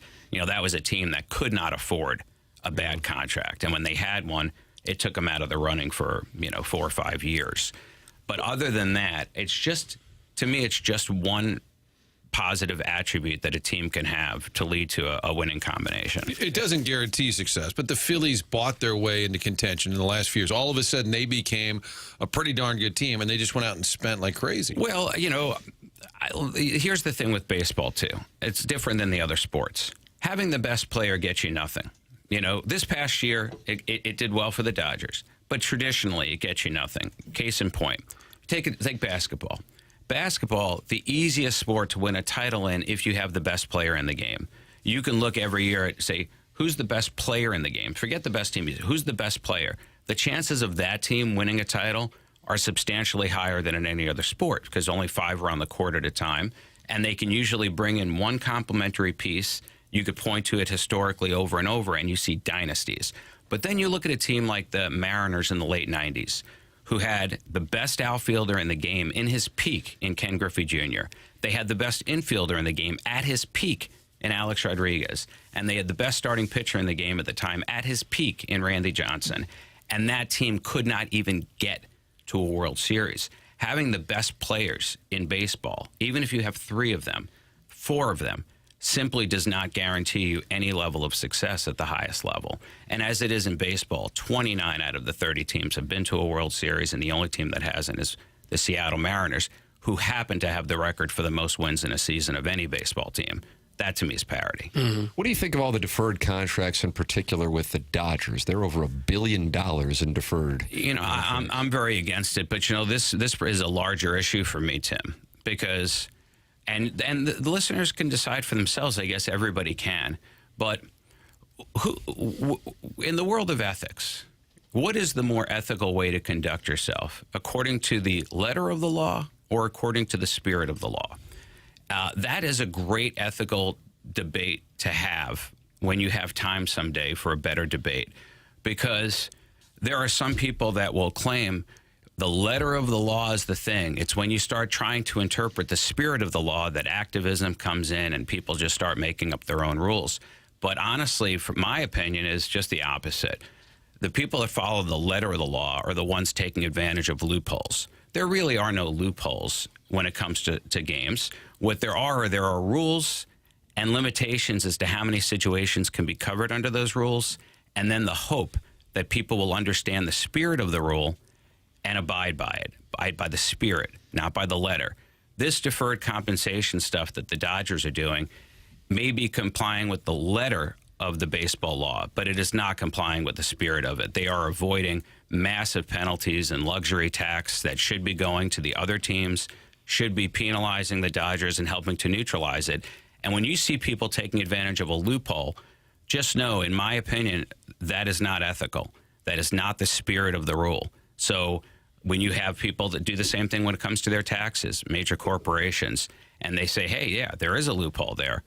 And, I'm just doing what any good business person would do. I'm taking advantage of it. Where I come from, that's crap. You know why the rule is there. You know what it's intended to do. And you're just trying to avoid it because you're sticking to something that, was not what they intended, but they had to write it that way because you can't write a rule for every single situation. So that's how I feel about it. I believe that what the Dodgers are doing there is technically correct, but ethically unsound. Ed Herman, Brown, and Crouppen with us on Tuesdays here on TMA, and you had a blog? Yeah, Eddie Baseball. Is it still with us? Or is I have not written in there since 2008, but I will say that one of the pieces I did in there analyzed a bunch of Hall of Fame statistics on several players that I thought should be in the Hall that were not in the Hall. And since then, every one of those players has gotten in the Hall. Wow. So, really? Yeah, that's right. I'm good at this. Soothsayer? Huh. Is that a soothsayer? That's the thing is when you take a lawyer who's all about winning arguments, making arguments, articulating points, and you give them a passion like baseball, you just want to take all of that passion and all of that analysis and just apply it to something that you actually care about. Did you have Pete Rose going in at some point? It was the first blog I wrote was why he needed to be in the Hall. Think he'll get in now that he's no longer with us? You know what? Yeah, I do think he'll eventually get in. I was relieved when I went to the Hall, and this maybe gives some relief to people. I know you got to kick me off, but, there's the museum at the Hall of Fame, and then there's the gallery. He's not in the gallery because you got to be elected in to get in the gallery. But the museum, which really covers the history of the game, soup to nuts, he's very well represented on the history side of baseball. Like hitting streak and moments in his career. The moments, jerseys, also like tons of stuff. In fact, all of the guys who are currently out because of either steroid reasons or belief of steroid reasons, they're pretty well represented in the museum portion. Their accomplishments, the jerseys, their histories. Like McGuire. Yeah, like the Cooperstown, I have to say, they've done a wonderful job in simultaneously capturing the history of the game in the museum, but the integrity of the game in the gallery. So, kudos to them. But I do think Pete deserves to be in. I mean, sometimes you've paid your price, and there has to be a point at which people feel like a price has been paid, you're back to even, and now let's get back to business. On another day, because I know how things work on the show now, but on another day, bring up Pete again, and I'll bring up what I wrote about him originally. Oh, okay. Eddie Baseball. If I call all twos, can I get that coat you're wearing? That's pretty sharp. It's a sharp coat. You know what? And it was very reasonably priced. Is that right? Really? Oh, he's modeling it. Brown and I saw that. That was kind of like a little post. 314-222-2222 or go online at brownandcrouppen.com. Ed Herman with us here on TMA. There you go, folks. Eddie and also remember, we're lawyers. Hire us. There is that, too. Thanks, guys. Thank you, Ed. That's Ed Herman of Brown and Crouppen with us here talking it over regarding MLB. That deferred contracts thing is the thing that I think it doesn't get near the attention. And then listen, I'm sure plenty of you in the audience are well aware of it, but I don't think it's getting near the attention as far as like the size of the contracts, what the Dodgers are doing, and what he speaks to with regard to the loophole. Tim McKernan, Doug Vaughn, Martin Kilcoyne, Jackson Burkett, Chairman Kurt with you on the program. You are welcome to text in for the Air Comfort Service text line anytime. Save it in your phone. Participate in the program. 314-399-9646. The YouTube chat. Ed is a polarizing guest. People either love him or they hate him, and he doesn't care one way or the other. No. What's to hate? Well, I mean, I can take your pick. I can read a potpourri of the text. This guy's voice is nails on a chalkboard. Oh. And then the very next text is, this guy is very knowledgeable, and I've enjoyed listening to his perspective. Absolutely. There you go. Yeah, that's what we need the correct perspective. Is sponsors to come in and do actual sports talk. Yeah, because we're going to play what Doug calls slap and tickle. Yeah. Smutting stuff. That's what we do best. That's our bailiwick. All right, John Kelly is coming up on the program. Rich Gould was on the sidelines hanging out with Nick Sirianni when they beat the Steelers. I texted Rich. I said 9 or 9:30. He said that's fine. I was which one? So that's coming up, and then you can email in as well on the program. The Design, Air, Heating, and Cooling email of the day. This is TMA 101 ESPN.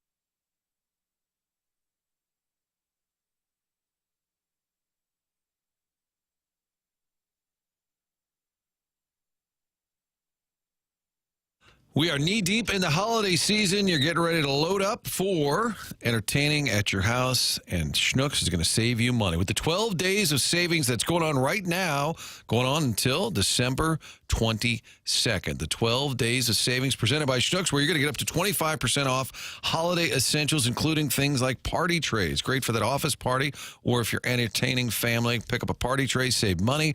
Every day during this event, Schnucks will drop a new digital coupon with a hot offer. Just look at the Schnucks Rewards app. Check out those daily offers. Clip the digital coupon. It's only available in the app. Each offer lasts just one day. Be sure to grab these hot items while you can at your neighborhood Schnucks. 12 days of savings. The holidays are happening. Make Schnucks your place to go to stock up. Check out those weekly ads.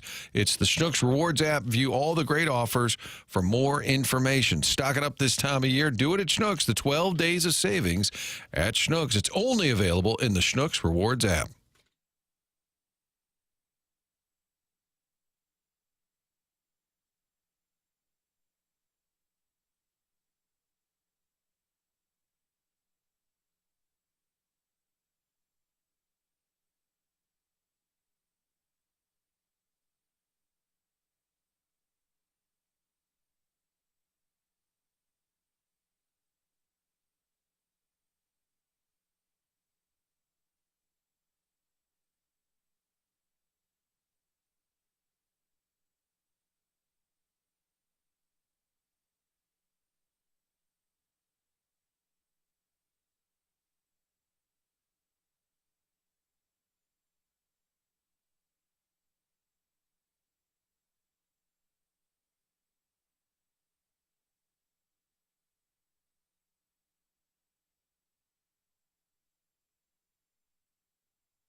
TMA 101 ESPN, 8 o'clock hour is presented to you by Fisher Window and Door Store. The show is presented to you by Brown and Crouppen, Tim McKernan, Doug Vaughn, Martin Kilcoyne, Jackson Burkett, and Chairman Kurt with you on the show. Email in for our Design, Air, Heating, and Cooling email today, the morning after at InsideSTL.com. It is our pleasure to welcome to the program on our Callier and Thompson phone lines, John Kelly. Morning, John.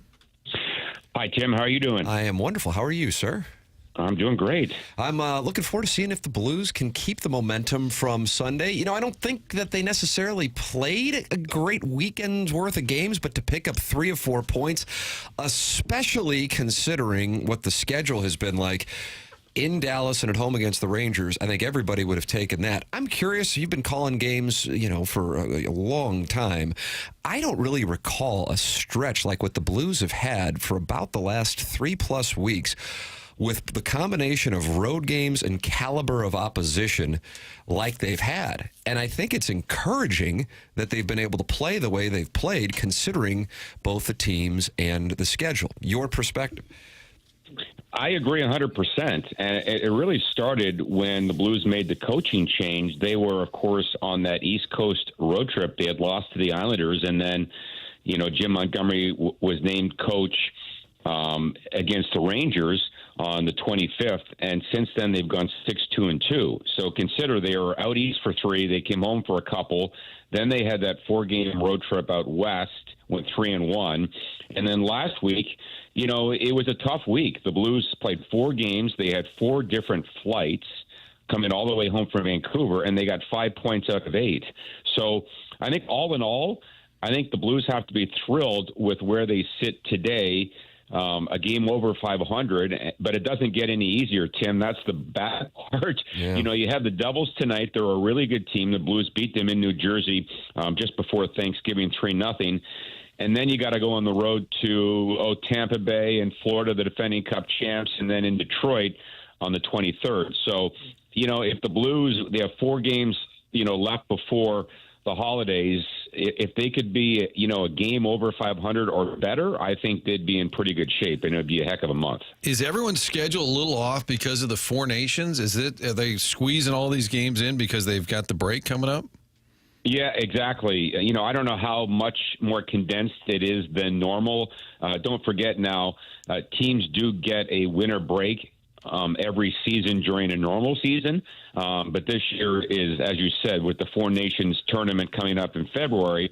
And, of course, next year it'll be a longer break with the Olympics, so the schedule could be a little more condensed. So I guess the bottom line is, every team's going to go through this.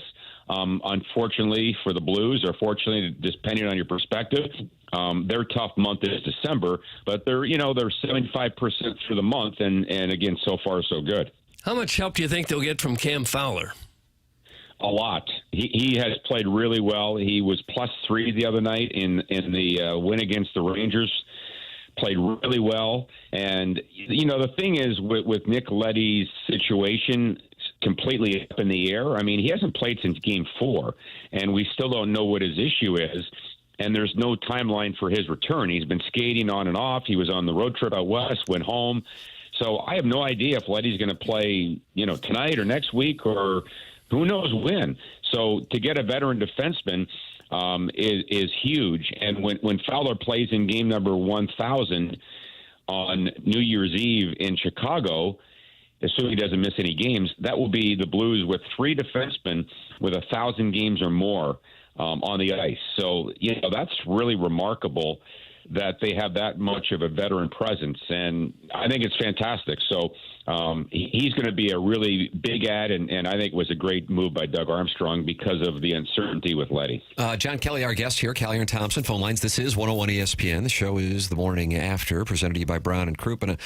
John, unique set of circumstances here. You mentioned Doug Armstrong. He was in studio with us a couple of weeks ago, and I asked him about how polarizing Jordan Kyrou has been and his impressions of his performance so far. Kyrou on a heater as of late. Meanwhile, Brandon Saad, a unique set of circumstances here, and Sports Illustrated, I assume this wasn't AI yesterday, writing a column about the possibility of the Blues letting him go via trade. So Kyrou trending upward, and certainly has been in the crosshairs of criticism from Blues fans, in particular over the last year with the Craig Berube moment.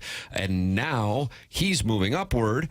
Meanwhile, Saad, the veteran, is struggling and a healthy scratch a few games ago. Your impressions of the situations there with the veteran, and then the relative to his status in his career, young Blues forward Kyrou. Well, I think, first of all, with Kyrou, he has now scored goals in 4 straight, and I think 8 goals now in his last 12. He scored a brilliant goal the other night against the Rangers. I think the thing with him is he really connected with Jim Montgomery when he was an assistant coach with the Blues from 20 to 22. And then Monty, of course, leaves and goes to Boston for 3 years. And his play, I think, honestly, was up and down. Not that he had terrible years. Had 37 goals a couple years ago. So the offense has always been there. But he's been more consistent and I think a more determined player since Jim took over a couple of weeks ago. And that's great to see. And you could say the same with Robert Thomas. Thomas now has points in 7 straight and assists in 7 straight, which is a new career high. And I know that he really connected with Robert as well. As far as Saad, the bottom line with him is that he missed the first 3 games. His wife had a baby, great reason to miss a game, obviously. But he never really has found his stride. He's only scored in 2 games this year, 2 2-goal games for Saad. So he just has never found the consistency. And my guess is, and I can't speak for him, but he just doesn't have the confidence right now. He not that he's playing poorly. He works hard and does some good things. To me, the biggest thing, and Montgomery alluded to this the other day, he's not getting to the inside. So, he might have a nice rush up the ice and get a shot on goal, but it's not from a really great scoring area. So I think that's the biggest thing is really 2 things. He doesn't have the confidence right now, and he's not getting to the inside. John, did your grandma actually hide the cookies in the top shelf? Oh, no. You know what? You know who used that call a lot is the late Rick Jenrette of the Buffalo Sabres, and our director, Phil Mollica. You guys probably know Phil. He's been around forever. He was the director in Buffalo and worked with Rick. So Phil's always... He's always on me to use that call, and it worked that time because Robert went upstairs on the goal. So that was just to pacify our pain in the butt director, Phil Mollica. Oh, I loved it. And Phil does Olympic hockey. He's highly regarded, part of the great team. I enjoyed it. And Robert Thomas went top shelf, and John said that's where Grandma hides the cookies. And I started thinking, my grandma she also hid some martinis up there, but she hid the cookies. Can't say that. I don't think you can say that. No. But I enjoyed it. You just did, so it's fine. No, it's out there. It's right. It's out there. It's into the ether. John, appreciate the time. As always, Blues and Devils tonight. Pregame here on 101 ESPN at 6 p.m. Puck drop at 7 p.m. John, always enjoy the conversation. Thank you so much for your time this morning. All right, guys. Have a great week. You too. That's thanks, John Kelly with us here on the Callier and Thompson phone lines. Doug Callier and Thompson, a longtime sponsor on TMA. I had him out to the house a few weeks ago. As a matter of fact. How'd that go? Oh, it was Pretty great. well? Super helpful. Yeah. And it was great to have Carolyn at the house talking it over, trying to figure things out, Doug. I'm trying to figure things out. Well, they'll get it figured out for you. It's amazing some of the work they've done. If you want to see some examples of it, you can go to CallierandThompson.com and look at the before and after pictures. Sometimes you don't realize just how tired and dated your house looks until you see what it could look like. And that's what they can do at Callier and Thompson. They can give you some ideas, and you go, oh, wow, we could do that in our house. Imagine the improvement, the investment in your home, that is. It's just a great way to improve the value of your home by letting Callier and Thompson redo certain areas. Of course, they specialize in kitchens and bathrooms, but they do any area of your house. They do basements and wine rooms and man caves and bars and accent rooms and fireplace walls and offices, and they'll knock down a wall on the first floor to open things up. That's, of course, the current trend, and they do that all the time. They also sell top-of-the-line appliances like Bosch, Thermador, Wolf, Sub-Zero. If you just need an appliance, you don't want to redo the whole kitchen, they absolutely can take care of you with that as well. They've been in business since the 1950s. Their employees have more than 160 years of combined experience. These people have been doing it for a long time, and they are absolute best in town at what they do. They have a great showroom for you to go out and take a look, mosey around, browse around their 10,000 square foot showroom, get some ideas for what you want to do with your home, and then put a plan into place. They will help you every step of the way. Callier and Thompson is on Manchester and Baldwin next to Uncle Bill's Pancake House. Callier and Thompson, come home to quality. Online at CallierandThompson.com. Welcome to watch the program at youtube.com/TMA STL. Very active chat, 243 people in there talking it over right now, including Jackson's drop auditor, Bevo Bill, Don PP, Ricky Summers, and Longshanks. And he was the king in Braveheart. Am I correct on that? I didn't see the picture, Tim. Oh, you haven't seen Braveheart? No, I haven't seen the picture. Best Picture 95? Was it? Jackson's not a big fan? Is that right? Is that right? What's the problem with Braveheart? You Scottish, Irish. No, it's just like you watch it once, it doesn't do much for me. I don't know. It doesn't move me. You anti-disemboweling? No, I like some good. He likes it. There's some you're good anti-botulism, but you're okay with disemboweling. There's some good disemboweling in samurai movies, and I like samurai movies, so I can't be anti-disemboweling. Is there such a thing as a good disembowelment? Yeah, samurai. I feel like 969. What else entailed in a disembowelment? Usually, like in a samurai movie, it's like self-disembowelment. You like stick the sword in yourself and shake around, and get the guts out. Oh, well, I mean, that's what disemboweling is. You're removing the bowels, I think, right? The innards. That's a spoiler alert for what happened to William Wallace, Doug. Okay. What should have won instead? Let's go. You got disemboweled? Yeah, right at the end. I'm surprised you didn't see it. No, I haven't seen the picture, Tim. Why don't you come over tonight? Well, we'll I'm watch the Blues, so and then during busy. intermission, we'll start on Braveheart. Jackson's going to tell us what should have won in 1995. This guy owns goodorbad.com. So Braveheart won. Apollo 13 was nominated. Babe was nominated. Il Postino was nominated. And Sense and Sensibility, rough category. Babe the Pig? Babe the Pig was nominated for Best Picture? It was George Miller, yeah. It was hideous. It was wasn't George Miller. George Miller, if you liked Mad Max Fury Road, that's the mind behind that.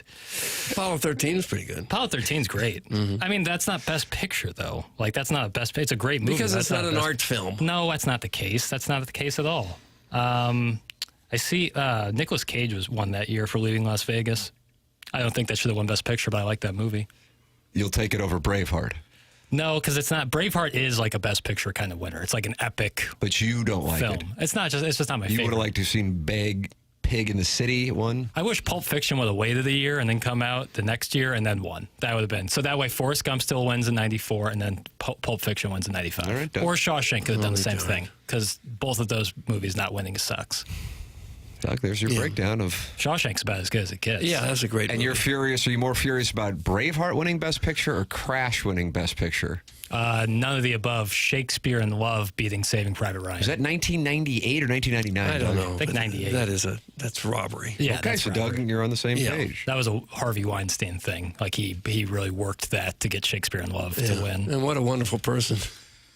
Right. And Crash won, and that's because of Ludacris's performance. Oh God.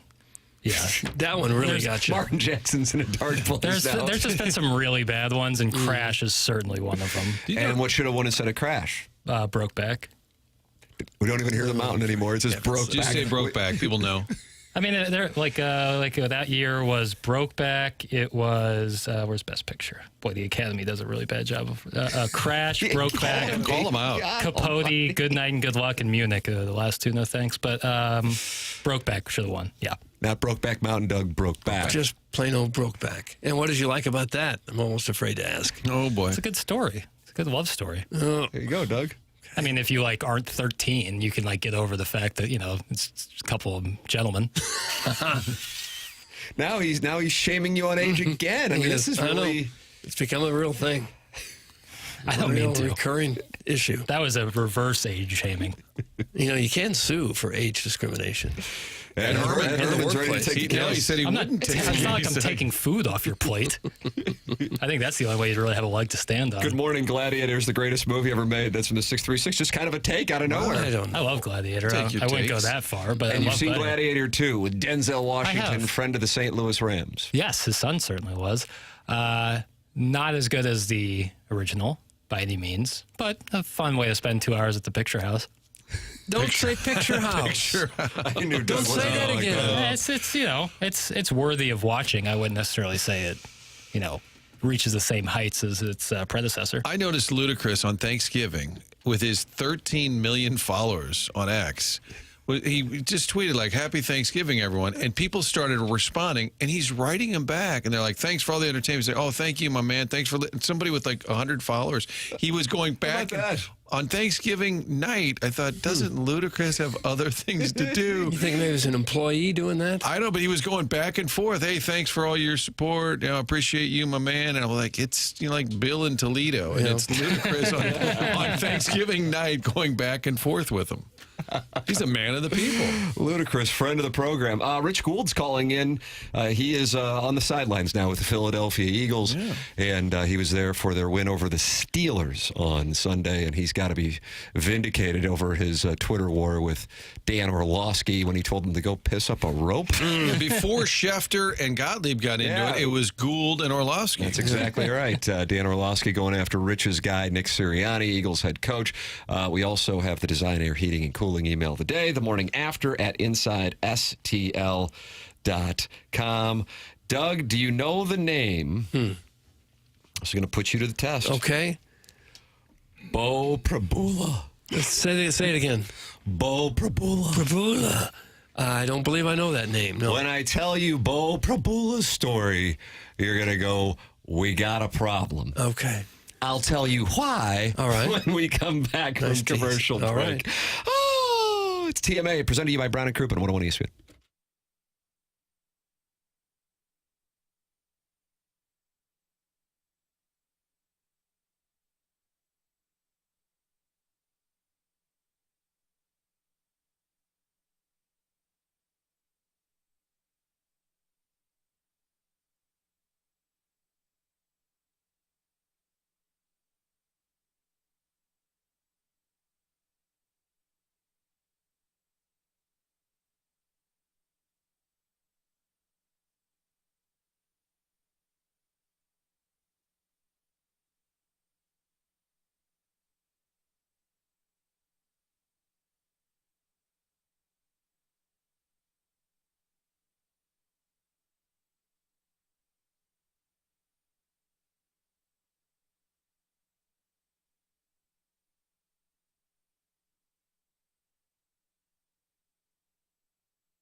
This is Action Jackson with a Sports Center update brought to you by Saliga Heating and Cooling. The 76ers defeat the Charlotte Hornets 121-108. And with his 6 threes last night, Paul George passes Jason the Jet Terry for 10th all-time in three-pointers made. That was another Sports Center update brought to you by Saliga Heating and Cooling, an independent American Standard heating and air conditioning dealer.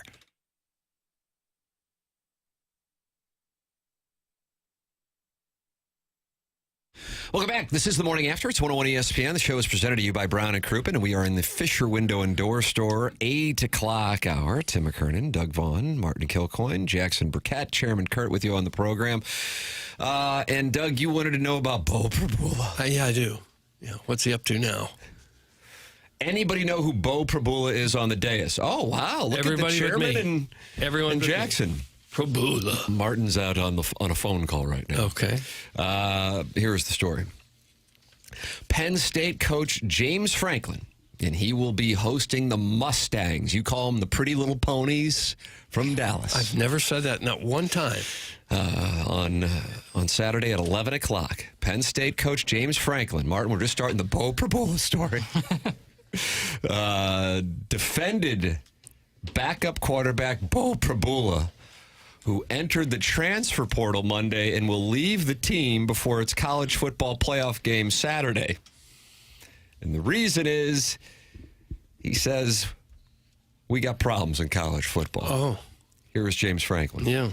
We talked last week, had no intentions of leaving, but we got problems in college football. And I can give you my word, Bo Prabula did not want to leave our program, and he did not want to leave our program until the end of the season. But the way the portal is and the timing of it and the way our team is playing, and when you play the position of quarterback and there's only one spot and those spots are filling up, he felt like he was put in a no-win situation, and I agree with him. But I think that's our challenge right now, right? Who is really running college football and making the best decisions for the student athletes and for our sport as a whole? Bo should not be put in this position. There it is. That's it. Bo Prabula. So because the portal is open, you have players, including the backup quarterback on Penn State. Mm-hmm. He is leaving before his team begins the playoffs in 4 days. It's lunacy. Why don't they just move the date back? And they would all agree. Wouldn't they all agree? Wouldn't every coach say, I don't want to deal with that right now? Yeah. So the issue, because I've asked that exact question, gentlemen, and the issue is semesters and having to go to school. Doug? Well, they could move it to after the first of the year, and the semesters haven't started again. Athletes. That's right. The second semester doesn't start until like the middle of January for most schools. Yeah. College football will be Later over. than that, really. It tends to be later. MLK Day is usually when we started second semester. The day after MLK Day was when we started second semester at Mizzou. Yeah, around the middle. Yeah, that makes so, and also like it makes the player look bad. It makes the player look like all they care about is themselves and not the team when they really have no option. Drew Aller, am I pronouncing that Aller? Am I pronouncing that wrong? It's the latter, sir. Drew Aller said he's coming back for another year. Like, what's Bo Prabula to do? You know, like he's clearly thinks he's a good enough talent to start at a lot of major colleges. He wants to do the best he can do for himself, and he wants to stay with his team, but he has no option. The championship game is not until January 20. So I suppose by then the second semester will have started most places. Yeah. But even if you just delayed it till the first of the year, you would eliminate 90%, 95% of all players wouldn't have this problem. Right. Yeah, agreed. I mean, what happens if Drew Aller goes down? Yeah, that's what I'm saying. In the SMU game, and no Bo. Where Bo? No Bo. Meanwhile, about 24 hours ago, K'Wan Lacey caught many Missouri fans off guard by announcing that he was entering the transfer portal. About 7 hours later, he was hotty-totty, Doug, going to Oxford. And he is now gone, playing for Lane Kiffin and Ole Miss. He had actually, per Gabe DeArmond, agreed to a deal with his NIL for Missouri last week. And Gabe talked to a source who said that he is not going anywhere. He's agreed to a deal, and then a week later, he's gone. He's off to Oxford. So now Missouri's running back is going to be playing for Lane Kiffin. Likely would have been the number one guy next year, don't you think? I think him he and might Jamal have been. Roberts. Yeah. It would have been, Roberts was more good. the third down back this year, so it depends on how they would have broken that down. But yes, I would agree. It would have been at the top of the depth chart.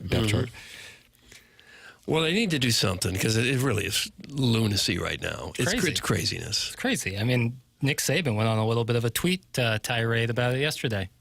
He said that... Nick Saban's on Twitter? Oh, yeah. Really? Nope.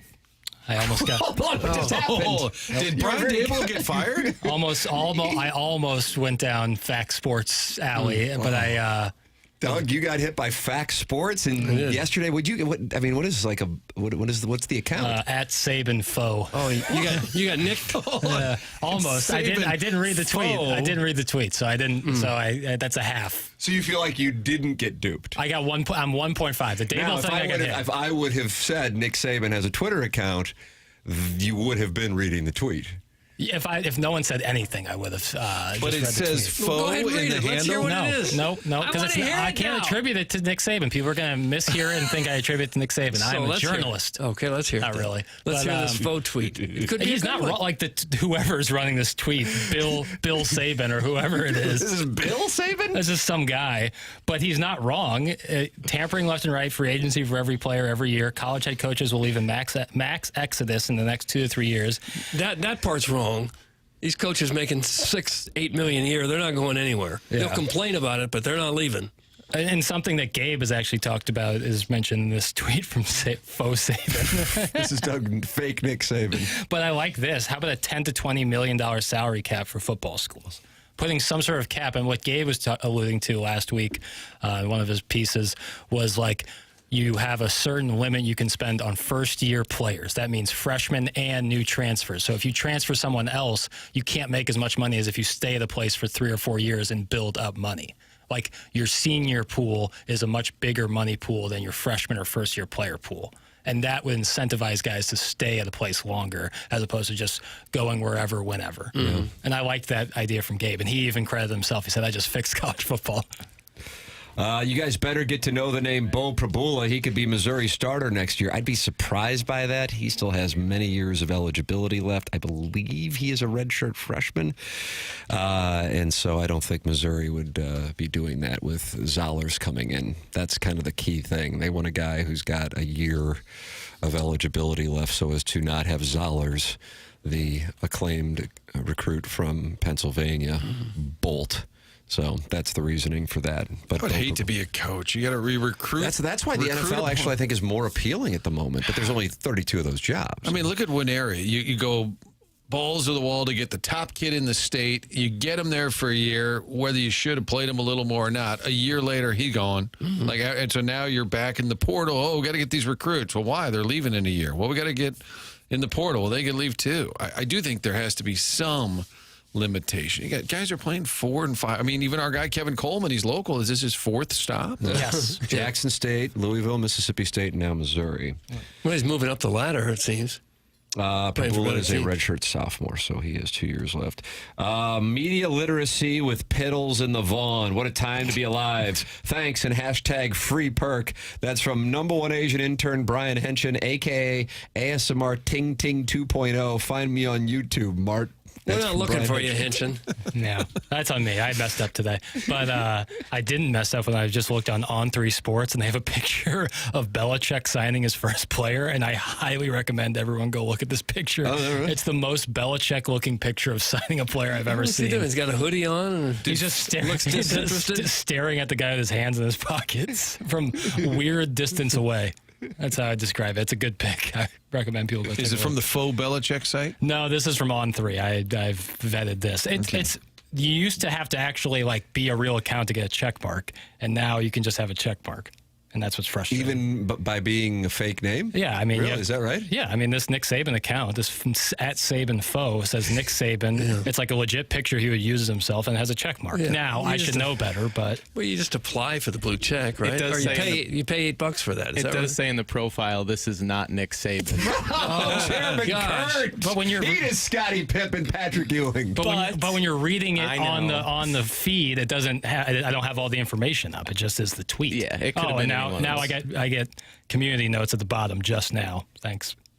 What do you mean community notes? You know, where it says under it, this is a parody account according to the user's bio. But it's under it, I'm on the desktop version. Good morning. I think I'm speaking for all TMA listeners in that we miss Perk. She's a dime. That's from Eric in the Central West End. Doug, you like that term, she's a dime? Yeah. I've heard it. I don't necessarily understand it. Jackson, what does it mean? Well, it means she's attractive, right? A 10. A dime piece. A dime, a 10. See? Okay. Ruin me. Okay. There she is. Well, you're off a couple days next week. Me and Jackson are off a couple days next week. Martin, you're vacationing in the Hamptons at Jackson's family's place the following week. New Year's week, yes. Maybe Perk can come in. Do you talk with her, Chairman? She's gluten-free Perk on Twitter, for those of you not familiar with her work. I do not. You do not. You did, and then... If a situation comes up and I need to reach out, I do, but no, we're not in communique. You like that communique? I like that a lot. Communique. I like that it saved time. It saved a syllable. And time is of the essence on this program, Doug. Movie boy is not a strong reader. That's from Ricky Summers. That might be true. That could be accurate. Jackson's on his heels today. That's from Longshanks again. This is Longshanks, and he has a picture of King Longshanks in there. Yeah, I'm trying my best. That's all I do every day. As I wake up and I say I'm going to do my best. That's all you can do. Just chop wood is all you do. And then Libby carry Jack water. hasn't shoehorned in the word parasocial yet today. That's from Steve in Wildwood. He won the Milagro Tequila Listener of the Year in 2023. Any intentions of doing that? If a situation comes up. Okay. Do you is there like a limit on how the amount of words you can say? Like you can only say parasocial once. Let us know if there is a limit on how many times Jackson can say parasocial. 314-974-0101. That's how you can call in to the program. Callier and Thompson phone lines. John Kelly with us in this 8 o'clock hour, which is presented to you by Fisher Window and Door Store. If you are in the market for a home, I would like to recommend Jeff Lottman online at JEFFLOTTMANN.com. He has been doing it in the St. Louis area for 20 years and has $500 million in sales. You can go online at jefflottman.com and work with Jeff. He's with Compass Realty, and man, he's got the connections both from a buying standpoint and from a selling standpoint as well. And with Compass Realty, you are going to get that top luxury real estate agency experience. Luxury is not about a price point. It's about an experience, and that's what they provide. Just go to jefflottman.com. That's JEFFLOTTMANN.com. Tim McKernan, Doug Vaughn, Martin Kilcoyne, Jackson Burkett, Chairman Kurt with you on the program. This is TMA, presented to you by Brown and Crouppen on 101 ESPN and YouTube.com/TMA STL.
TMA 101 ESPN, Tim McKernan, Doug Vaughn, Martin Kilcoyne, Jackson Burkett, and Chairman Kurt with you on the program. We are with you every day from 7 a.m. to 11 a.m. You can watch the show at youtube.com/TMASTL, and you can watch it anytime. Go back and watch it. And I know Doug does that too. I do. Yeah. You critique your teasing and your vocal patterns? Try to get better. It's a learning process. When you've only done it for 40 some odd years, you're just in the infancy stage of your career, so you need to learn from your mistakes and get better. And you can do that by rewatching game film, youtube.com/TMASTL. You can podcast the program anytime you want and live stream it via the TMASTL app. Download the TMASTL app. It's presented to you by Schaefer Door Company in the 101 ESPN app. Also presented to you by Schaefer Door Company. Rich Gould is going to join us coming up here in a matter of moments as he was at the Eagles and Steelers game. Jackie, try the 540 there. He's a friend of Nick Sirianni, or Nick Sirianni's dad. Is that what it is? I believe Nick Sirianni married Rich's friend's daughter. So Nick's father-in-law is Rich's best friend. Doug, you get one team to win the Super Bowl right now. Go. Who is it? Buffalo. You think this is their time? Yeah. I think it might actually. I think I might agree with you. I feel like it's kind of chalky. I might have thought it would be Detroit, but they just have too many injuries. Yeah. Too many. I think Buffalo's better than Kansas City. Why don't you pick the Eagles? You got Rich Gould on the line, and and what are you, Dan Orlovsky? Yeah, that's what I kind of sense right there from Doug. Joining us right now on the Callier and Thompson phone lines here on 101 ESPN. Ladies and gentlemen, friend of the show, Rich Gould. Well, hello, Rich. Back for more. Yeah. Morning, Rich. I'm a friend of the show, eh? yes, indeed. We didn't ask for your permission. I'm sorry. We just go ahead and label.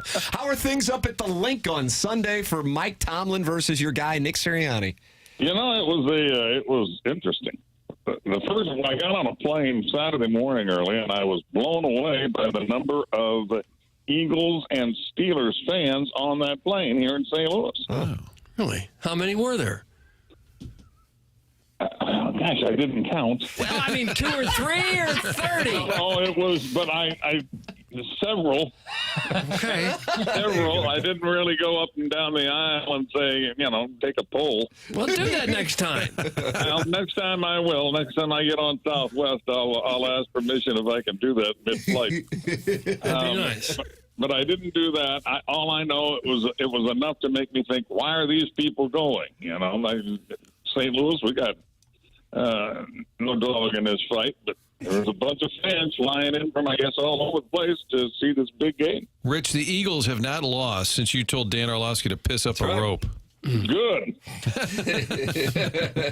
They've won 10 in a row. Yeah, they're playing some pretty good football right now, and they're doing it, at least last week, with a run and a pass, but of course the week before they had controversy that they're not throwing the ball enough.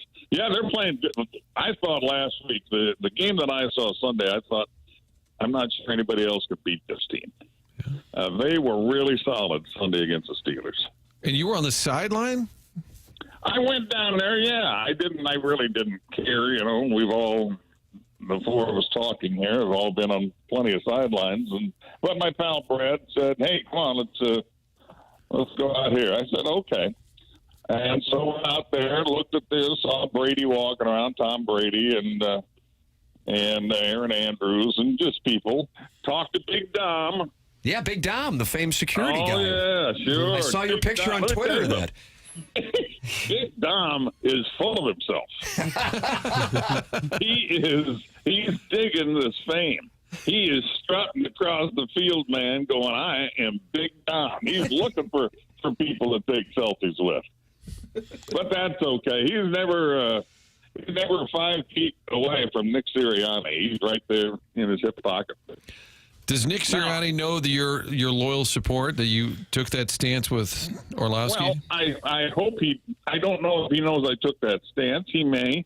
But I went to his wedding, and yes, I've met him a few times, and so he knows I'm supporting the Eagles. And if he goes to another team, which he inevitably will, once he gets fired in Philadelphia, then I'll support that team.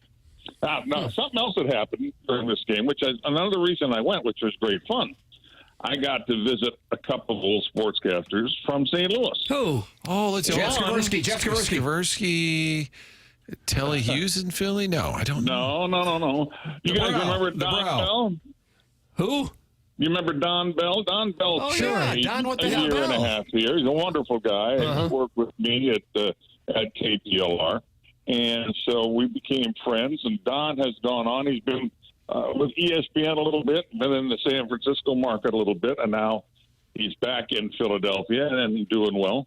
And so had lunch with Don, got to catch up with him. He has a wife that is a sportscaster in Los Angeles. Oh. And she, I think, might be looking to leave LA and go back to Philadelphia. But it was really good to see Don Bell. And what was exceptionally good, too, was to see my old pal Rob King.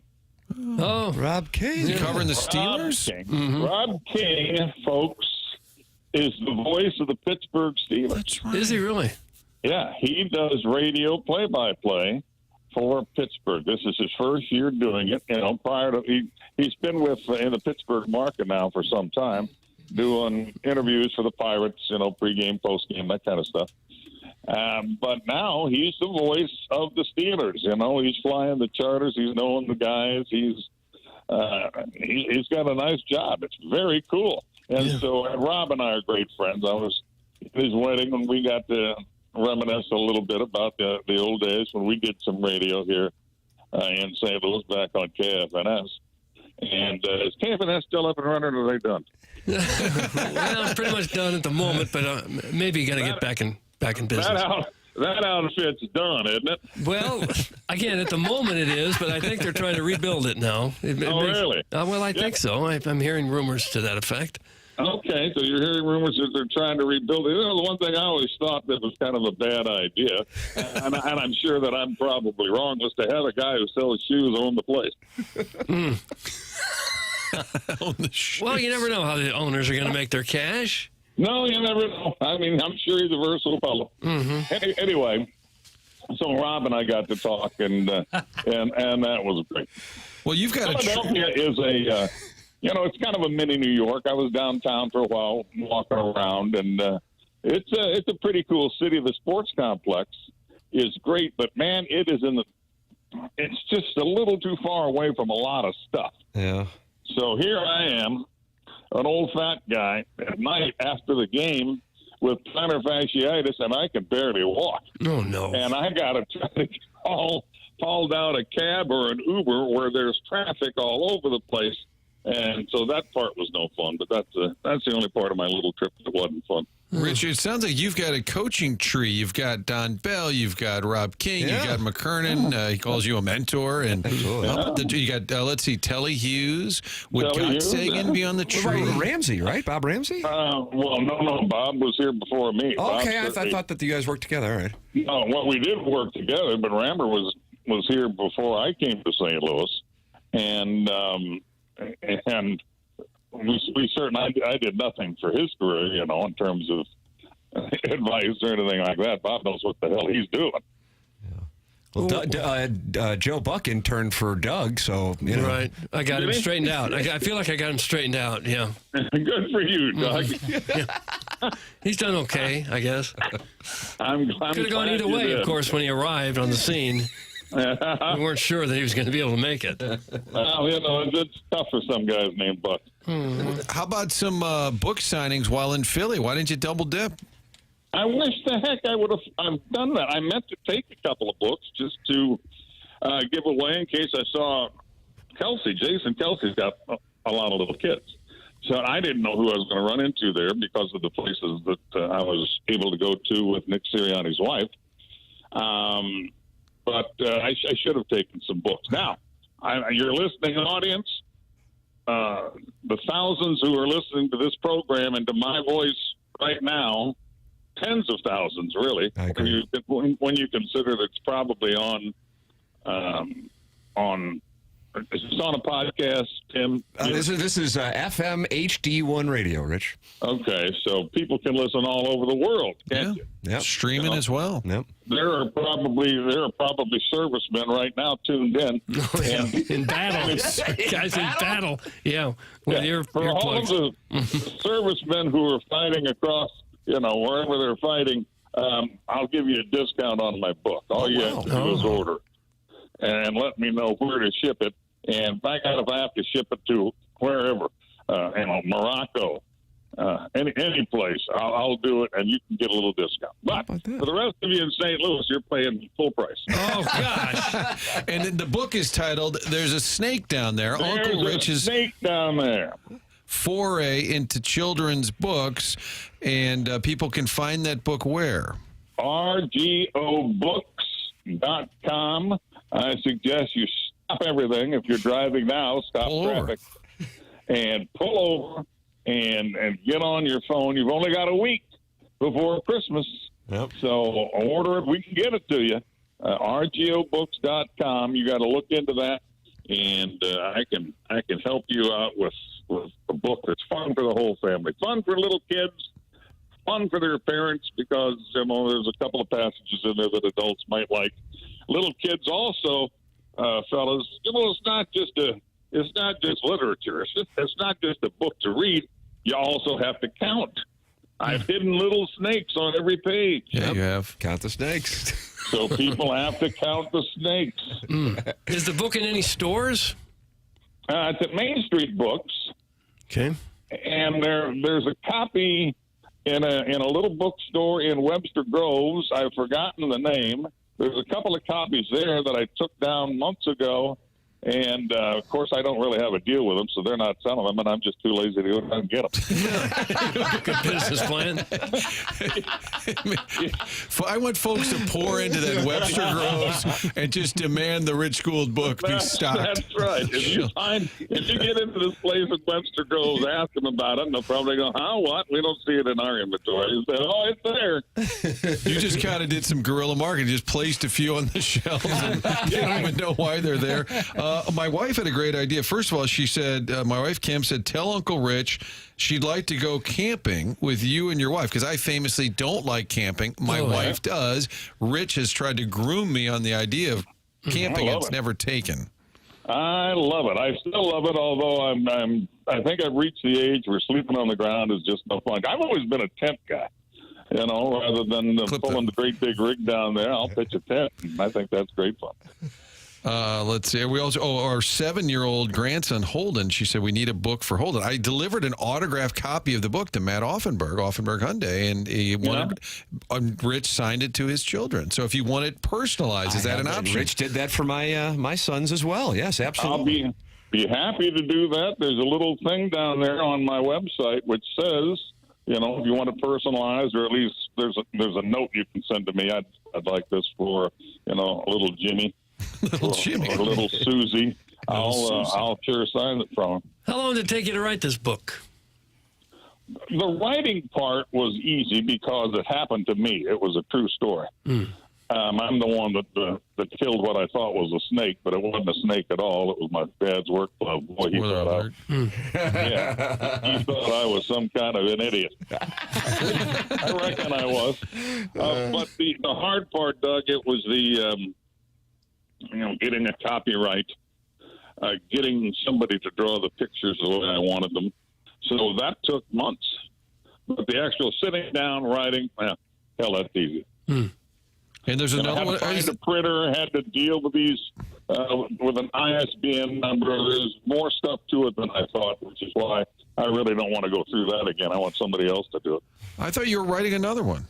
Oh, I haven't. Yeah, I've got 4 other books written, and one of them I'm trying to sell. But the problem is, in trying to sell it, all of these people that I'm contacting want me to pay them. Well, hell, that doesn't sound like too good a deal for me. I can do it with one book, but I'll be damned if I'm going to do it with 3 and 4. Do you tell them to piss up a rope? You bet I do. It's a great holiday gift. RGOBooks.com is where you can get it. I have read it to my sons. It's part of the rotation before I put them to bed. All kidding aside, I bet they loved it. They did, absolutely. They loved it, yeah. But got a 7-year-old and a 2-year-old. It was great, yeah. RGOBooks.com, and Rich will sign it for you. Rich, always great to have you on the program, and hopefully the Eagles continue to ride and get to the Super Bowl. There are 4 or 5 good teams up there, and they're certainly one of them. And Tim, now that I know that I'm a friend of the show, yes, it's even greater for me to appear on your program. How about that? How about that, Doug? Friend of the show. I'll take this. This will be the highlight of my day, I'm sure. Well, what else are you going to do? Adam 12 is on. Oh, gosh. So I'll watch that.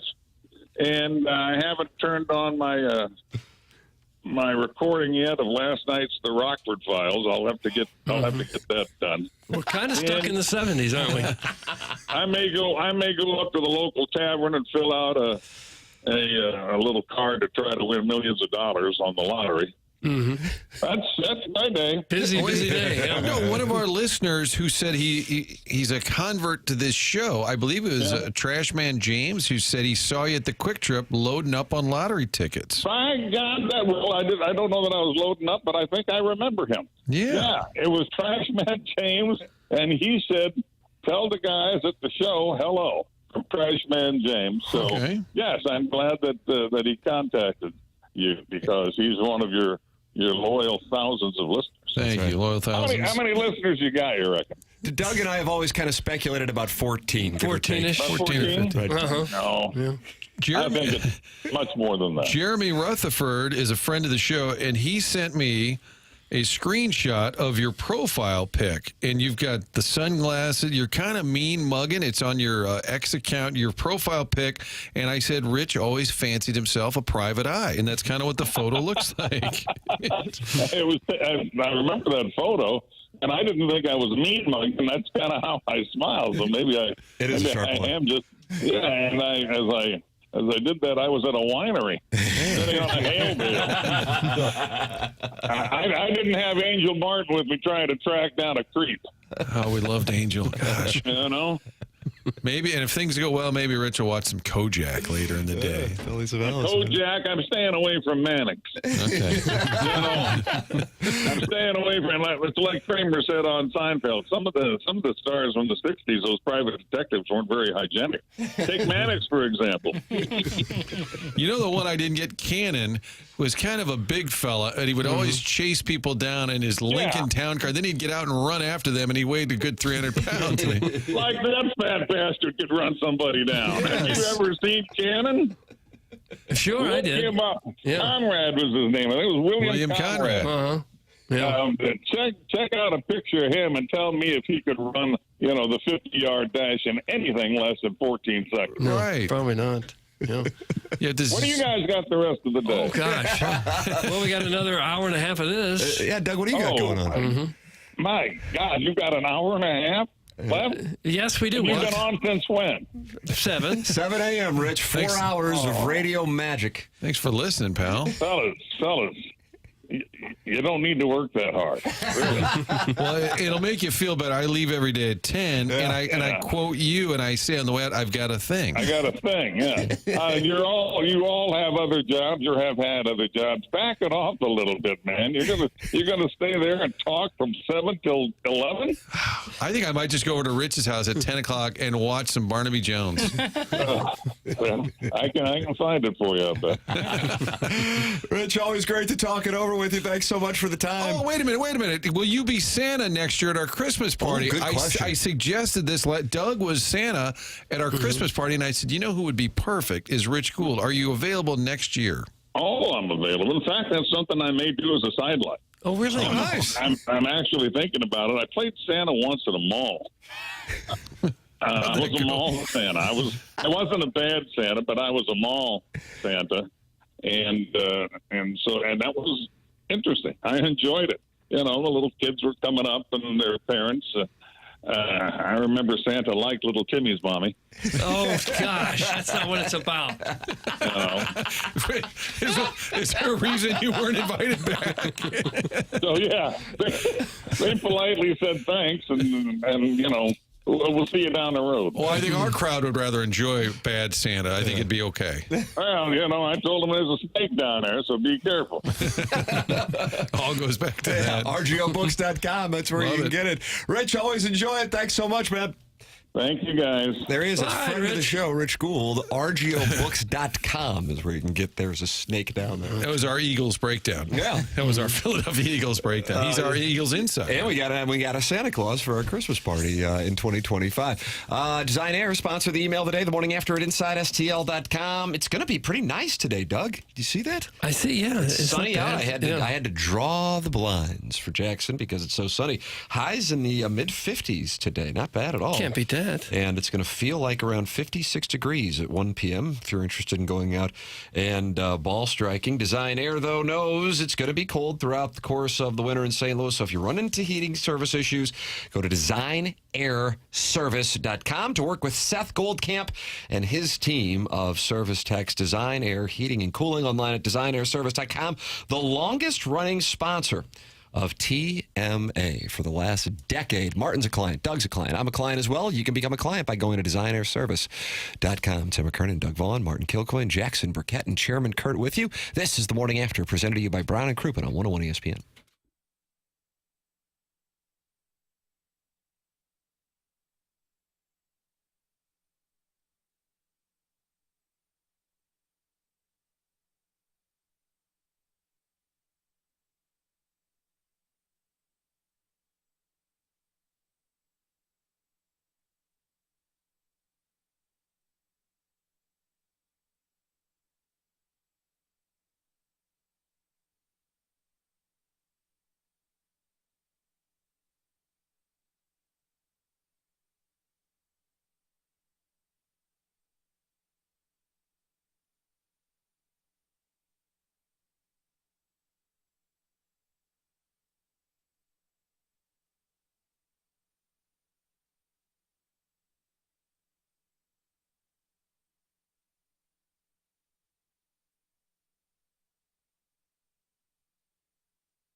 It's The Morning After, 101 ESPN. The show is presented to you by Brown and Crouppen. You can watch it on youtube.com/TMASTL, and you're welcome to call in 314-974-0101. Callier and Thompson phone lines. Chairman Kurt standing by to take your calls.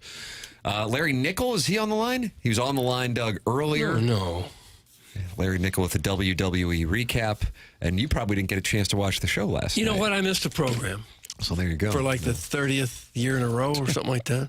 Larry, call in and you can recap, Doug. 314-974-0101. You can text in Air Comfort Service. Text line 314-399-9646. Doug, we are just 3 days away from 25 degrees and a 7 p.m. kickoff in South Bend, Indiana, with snow in the forecast for the Fighting Irish taking on those Hoosiers from Indiana. The spread is 7.5. Indiana and Notre Dame have played how many times since 1960 in college football? Didn't it say like one time or something? Like none? That's it. Ever? Maybe One. none. Nicely One. done. Did you actually know that? That was nicely I done. thought we threw that out there a week or so ago. One time, 1991. I think that might have been the Anthony Thompson era. Lou Holtz was at Notre Dame. Trent Green? I like Trent. I like Trent. I just That probably do. was Trent. That probably was Trent Green, actually. They lost 49-27, and Notre Dame leads the series. Was Lou Holtz still there in 91? He was. He was fresh off of at least 3 years removed from a national championship, I should say. These are two schools that played their first game in 1898, Doug. 11-5, your final in that one for the Fighting Irish. No, for the Hoosiers, actually. But they will be playing in 25-degree temperatures, and snow is in the forecast in South Bend on Friday night. I'll be locked in. Can't wait. Okay. I love that it's the Friday night game. Yeah. I think it's perfect. I think it's the perfect. Why is that the perfect It's Friday a night game atmosphere. It's like a game. Would you rather have had Happy Valley for the whiteout? Yes, but maybe that's a Saturday night. I prefer that. But it's not. It's Saturday. I 11 know. a.m. That's the problem. I wish it was Saturday night, not Friday night. I think Penn State and Notre Dame are the perfect night game venues. Tickets as low as $479. That's what ESPN always has next to the schedule. Yeah. Tickets as low as, what do you think at Texas? Big old stadium. Boy, it's a monster stadium. I'm going to take the under on the 479 and feel very comfortable about my under. I'll go tickets as low as $250. I'll say 310. I'll say 311. Price is right at you. No, it's tickets as low as $89. Wow. $143 for the Ohio State game. Another huge stadium. I was listening to, I really enjoyed the podcast, College Game Day podcast. Reese Davis usually is the host, and they have a variety of different members from their college football team on ESPN on. And he said he spent a lot of time with those Ohio State players and Ryan Day, and they are in a mission of redemption from that debacle in the Big Horseshoe against Michigan. So if you are of the opinion that they can right the ship, I think plenty of people would tell you it's the most talented team. Now, they've had a lot of offensive line issues. Ohio State, for the record, is fourth as far as most likely to win. They're tied for third, actually, with Georgia at plus 500 to win the national championship. It's Oregon plus 350, Texas plus 350, Georgia plus 500, Ohio State plus 500, then Notre Dame plus 600. The longest shot, Clemson plus 6,000, tied with Arizona State plus 6,000. I think Ohio State's the most intriguing team. Like, who are they? I mean, who are they? And if they lose, will they let Tennessee plant the flag? I think those are the things they're focused on right now. The Buckeyes, no, I agree with that. I mean, it doesn't surprise me. But I could see that team clearly being ticked off about how they were embarrassed by Michigan. That means so much to them, and you get embarrassed like that, and you got a coach who's under fire right now. I think they may come out flying in this thing. I'll be intrigued to see if they attempt to throw the ball, which I think if they would have done against Michigan, they wouldn't have had problems. But Ryan Day consumed with showing that he can be tough and run it, and that was the one thing that Michigan could do to stay in the game, and it worked. Tennessee has had their issues scoring points. You will see that one under the lights on Saturday night, and then things get underway on Saturday with Penn State and SMU. And Ryan McGee was picking SMU to win that thing. SMU plus 4,000 to win the national championship. I look for the SMU players to pin their ears back. Oh, wow. I think that's probably going to be the difference in that one. I think James Franklin would be the coach. Is he under more pressure than Ryan Day? No. Ryan Day has has to show. Ryan Day's got the Michigan debacle, and I think James Franklin, he's got the attachment of not being able to win the big game. But Ryan Day, if they lose to Tennessee, he's done. He's That's gone. it. That's it. And I feel super confident about that one. I think the Kirby Smart thing, I don't think he's under pressure to lose his job at all. I mean, man, that guy might be there for another 25 years. But I really wonder about Georgia's situation. I'm telling you, I could see a variety of teams coming out of the lower half of that bracket, including Boise State. Telling you, I know it sounds crazy, but I'm just telling you, the lower half of the bracket is so light in comparison to the upper half, where you have the number one team, Oregon, you have Texas, you have Ohio State, you have Tennessee. Maybe Jackson's guy, Kenny D, the 34-year-old head coach of Arizona State, Kenny Dillingham. I don't know what to see there, but he makes a good point. We've lost only one game with our real quarterback.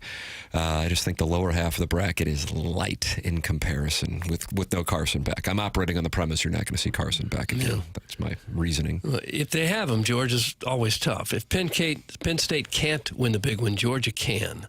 They always seem to come through when they really need to. So I wouldn't count out the Bulldogs. I don't know if they'll pin their Butch Jones and God bless Charlie Daniel. Okay, I don't know that they'll pin their ears back the way SMU will, but I think Georgia might do okay. Might surprise you. Doug likes the big brands like Stephen A., but he also supports the smaller ones like the Mets and the Phillies and the Yankees. You're a gentleman for doing that. Not just the big brands. Yeah. Family Golf and Learning Center, it's a perfect day to get out there, even when it's cold, and you can get in the heated bays. But they also have sim golf leagues starting up, and with the holidays coming up and you got a golfer in your life, go to familygolfonline.com and get a gift card. Easy shopping at Family Golf and Learning Center. I might be out there ball striking, and you can get a look at the compression and how, Doug, you say, man, you really cover the golf ball. I've never one time said that. And it's fun. It's just another way of saying things that people have been saying for 100 years or more. Sam Snead? Yes. Let's compress the ball. Yeah, let's compress it. Hit down on it. What about Let's Les Snead? massage the ball. Let's shot shape. Just stop it. You're doing the same things players did 100 years ago. Check out my low traj, bro. I don't want to. Family Golf and Learning Center, familygolfonline.com.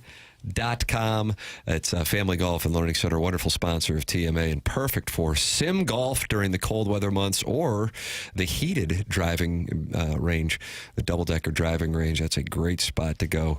And, of course, for gifts at familygolfonline.com. Tim McKernan, Doug Vaughn, Martin Kilcoyne, Jackson Burkett, Chairman Kurt. This is TMA 101 ESPN.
Is this a remix? A little bit.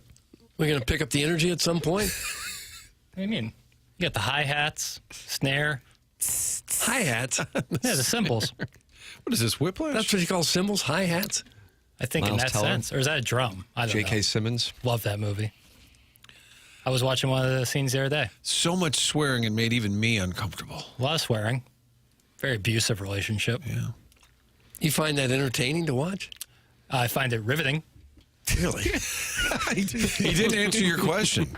Entertain, yes. Yeah, in a way. Different form of Riveting. entertainment. I don't like a movie where it's just nonstop people's problems. Wears on me after a while. But you have to have problems, otherwise you just want to slice of life. Can't have a resolution without conflict, eh? Yeah. Well, you can have a little, but not if it's just nagging, woman's being beaten or abused. That's it's to not me, that's positive. not the least bit What entertaining. about like Dazed and Confused, where it's just like one day in some life and listen to rock and roll and smoking doobies. Yeah. Drinking that Shiner Bock. Yeah. Hey, Jackson, I saw this in the links, and then I looked more into it when you sent this over last night. Martin, are you still getting the links from Jackson? I am getting the links. Do you get the links from Chairman Kurt? I don't think I get the KG links. No, those are just for the Alliance then. Thank you, Chairman. About this Watch With feature that YouTube is testing. Yeah. It's interesting, I am right? super intrigued by this. Yeah, it's interesting. Okay, so what's the story? But then I tried to look up more information on it, and they said that they've started. Have you guys heard about this? No. Jackson, explain it to Doug and Martin. So it's kind of something YouTube is trying, which would allow creators, so influencers, people on the internet, kind of where a lot of people go watch stuff. I don't know. It's like that word, like creator, should explain it, but like I want to try to give a little more context. Because we're so old and it needs to be spelled out. Said it. You said it. I didn't say it, but yes. It allows creators to do live commentary analysis during live sports content on YouTube. So essentially, they could just pop in while you're watching the game, and it wouldn't be like against your will. You'd have to opt in.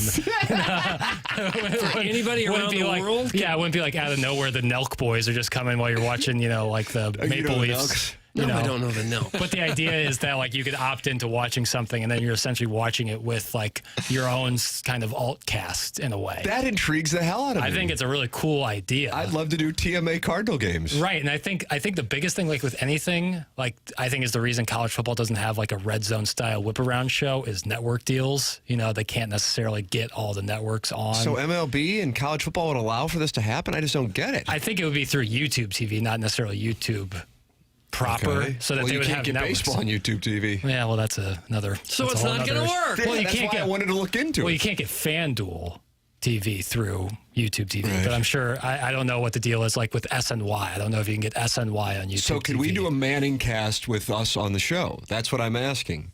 I think in the idea of it, yes.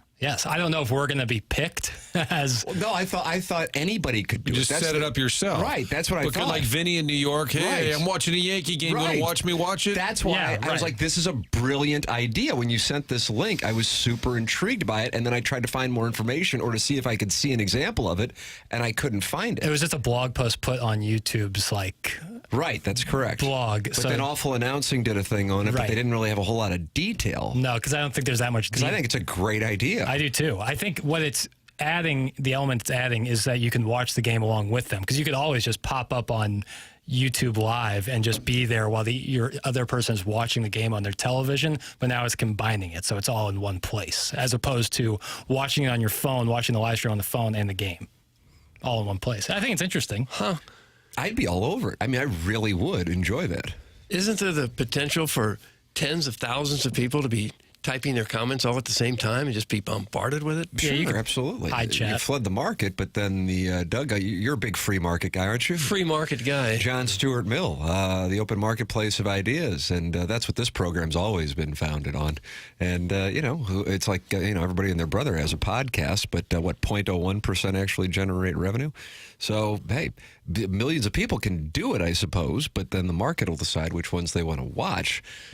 I'm all for it. I love the idea. And then I saw the link and I went into it and I just couldn't find more detail on it. And I wanted to see if maybe you had seen one and there could be one up on YouTube right now that would be an example of it. I don't think they've even gotten that far yet. But the I think Watch With was WITH. Yes, I thought it was DT. I thought you were saying there's some kind of with, like there was a new bandwidth. Watch With. Watch With. So the experiment will be an important one to watch in 2025. That's what they're looking at, 2025. So I think it's interesting, and I think it's a cool way to. We've talked about altcast before. It's kind of like a create your own altcast in a way. Doug, one of the things that you and me, we were just not as tapped into TMA's social media. No. But I know that there are conspiracy theories about the show. Martin, you ought to really spend some time on this. I know you have a lot. Hold on, what is it next? Conspiracy right now, John Scores says we are stalling because we don't want Larry, because 101 Brass doesn't want him on the show. You remember the meeting with John Kioski and Tommy Matter when they said, hey, I don't. You guys cannot have Larry Nickel on the show. No, I don't think so. I texted Larry. I don't know if John or Tommy would know Larry Nickel if he were sitting in the studio with us. These are, once again, TMA conspiracy theories. I know he's texted in before on Tuesdays. I've seen it go by where he says, hey, I've been calling. And it's Larry Nickel. It's amazing on this show, Martin. If something's a part of it, it's killed. If something's not a part of it, it's like, where is it? It's a phenomenon that exists. So next week, where's Ed Herman at? Right. Boy, I bet John Kioski said he didn't want Ed Herman on the air. Yeah, title sponsor.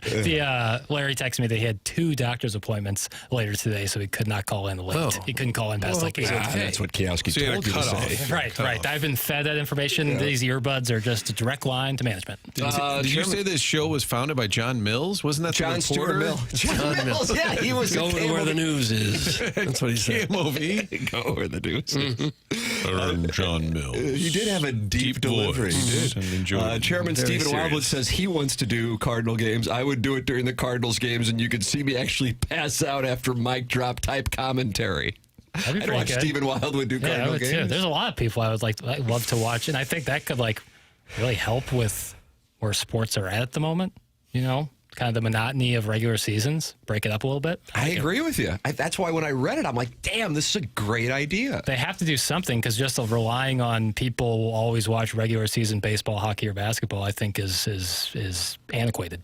I think you got to do something to modernize it a little bit more than they're already doing. And you think smart aleck comments from fans is what it takes? No, not necessarily. But people love watching creators. YouTube, people have million subscribers. Twitch, like the thing that Barstool does, where people watch the watch-alongs, guys watching the games, big games, or the guys gambling on games. Yeah, I was just going to say I find myself watching those Barstool gambling casts more often than I just do the typical broadcast. That's what I'm saying. I think it's a brilliant idea by YouTube. I just didn't know how they were going to integrate it with their software. Yeah, I mean, right now their only partner for sports is the NFL, but that's a pretty good partner to have. Certainly not one that's hurting for viewers. No. But if this is a success this year with the NFL, I could see other sports or other leagues being like, I want a piece of this, and connecting with YouTube on that. Doug, you know Deke Dotem, right? You're a big fan. Not a fan, but I know him. He says, this seems like a Twitchification of sports broadcasts, which I say from the perspective of someone who is a huge fan of this idea. The article is not explicit about which sports, but hinted at NFL due to their partnership with YouTube. Yeah, makes sense. Yes, this is very Twitch related, where people watch someone just sitting there either playing video games or talking it over, and you can say, well, that's crazy, that's stupid, you boys waste of time. Twitch? No, not really, but I'm well aware of what goes on there, and it is a big money driver. I mean, these guys are making millions upon millions of dollars. During COVID, I would play poker and have a Twitch channel, and people would sit there and watch, and I would just BS with them. And I got to tell you, I kind of enjoyed it. It's fun. Yeah. I mean, it is fun. And when you're on one of those major ones like Kai Cenat, who has millions of people watching him, it's it's kind of crazy, but it is entertaining a little bit. Can we have a watch party from the Vitale party that Doug and I will not be attending? We won't be there for sure. Maybe I'll do an Instagram live from Joey's party. We'll feel like we're virtually there and sharing in the experience. I mean, sitting there with the Scotch in Ohio State and Tennessee. No, Winnipeg, Calgary. You think that's what he's going to... On the big screen. He'll say, oh, damn, I'm sorry. Yeah, the football, it's in my kid's room on the little TV. We've got Winnipeg on the big screen tonight. What I would give to watch the Cardinals while Manuel Ferrara's drain sniffer peeks out. Oh, don't say. Oh, well, a girl can dream. That's from Mr. Nipples. That's no girl. What's a drain sniffer? Clip that off. Oh. I'm excited. Okay. Email in for the Design Air Heating and Cooling email of the day. Answer Doug's question if you could. The morning after at InsideSTL.com. That'll come your way in the Munganess 10 o'clock hour. Munganess, St. Louis Acura, and Munganess, Burkhardt, Alton Toyota online. It's stlouisacura.com and altontoyota.com. And you can call or text the secret number set up for TMA listeners, and that is 314-252-0029. Whether you're looking to buy a car, whether you're looking to lease a car, or you need to get your car serviced, even if you didn't get it from Munganess, St. Louis Acura, Munganess, Burkhardt, Alton Toyota, you can do so by going to stlouisacura.com or altontoyota.com. The program is The Morning After. It's presented to you by Brown and Crouppen. This is 101 ESPN and the TMA YouTube channel at youtube.com/TMASTL.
This is Action Jackson with another Sports Center update driven by Johnny Londoff Chevrolet and Johnny Londoff Autoplex. The Clippers defeat the Jazz last night, 144-107. James Harden with 41 points, including outscoring the Jazz by himself with a 24-point first quarter. That was another Sports Center update driven by Johnny Londoff Chevrolet and Johnny Londoff Autoplex. See them at Londoff.com. Chevy, together we drive. Are you kidding me?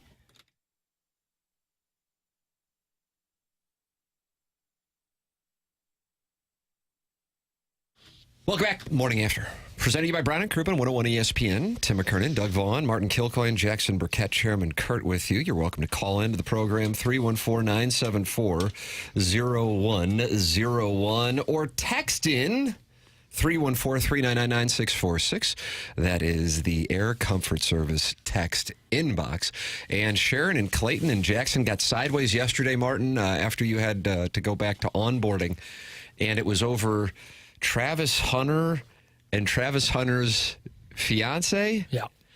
And Sharon and Clayton says, speaking of Twitch, I think Travis Hunter was on it yesterday defending his girlfriend and saying how, quote, heartbreaking it was to her what is being said about her on social media.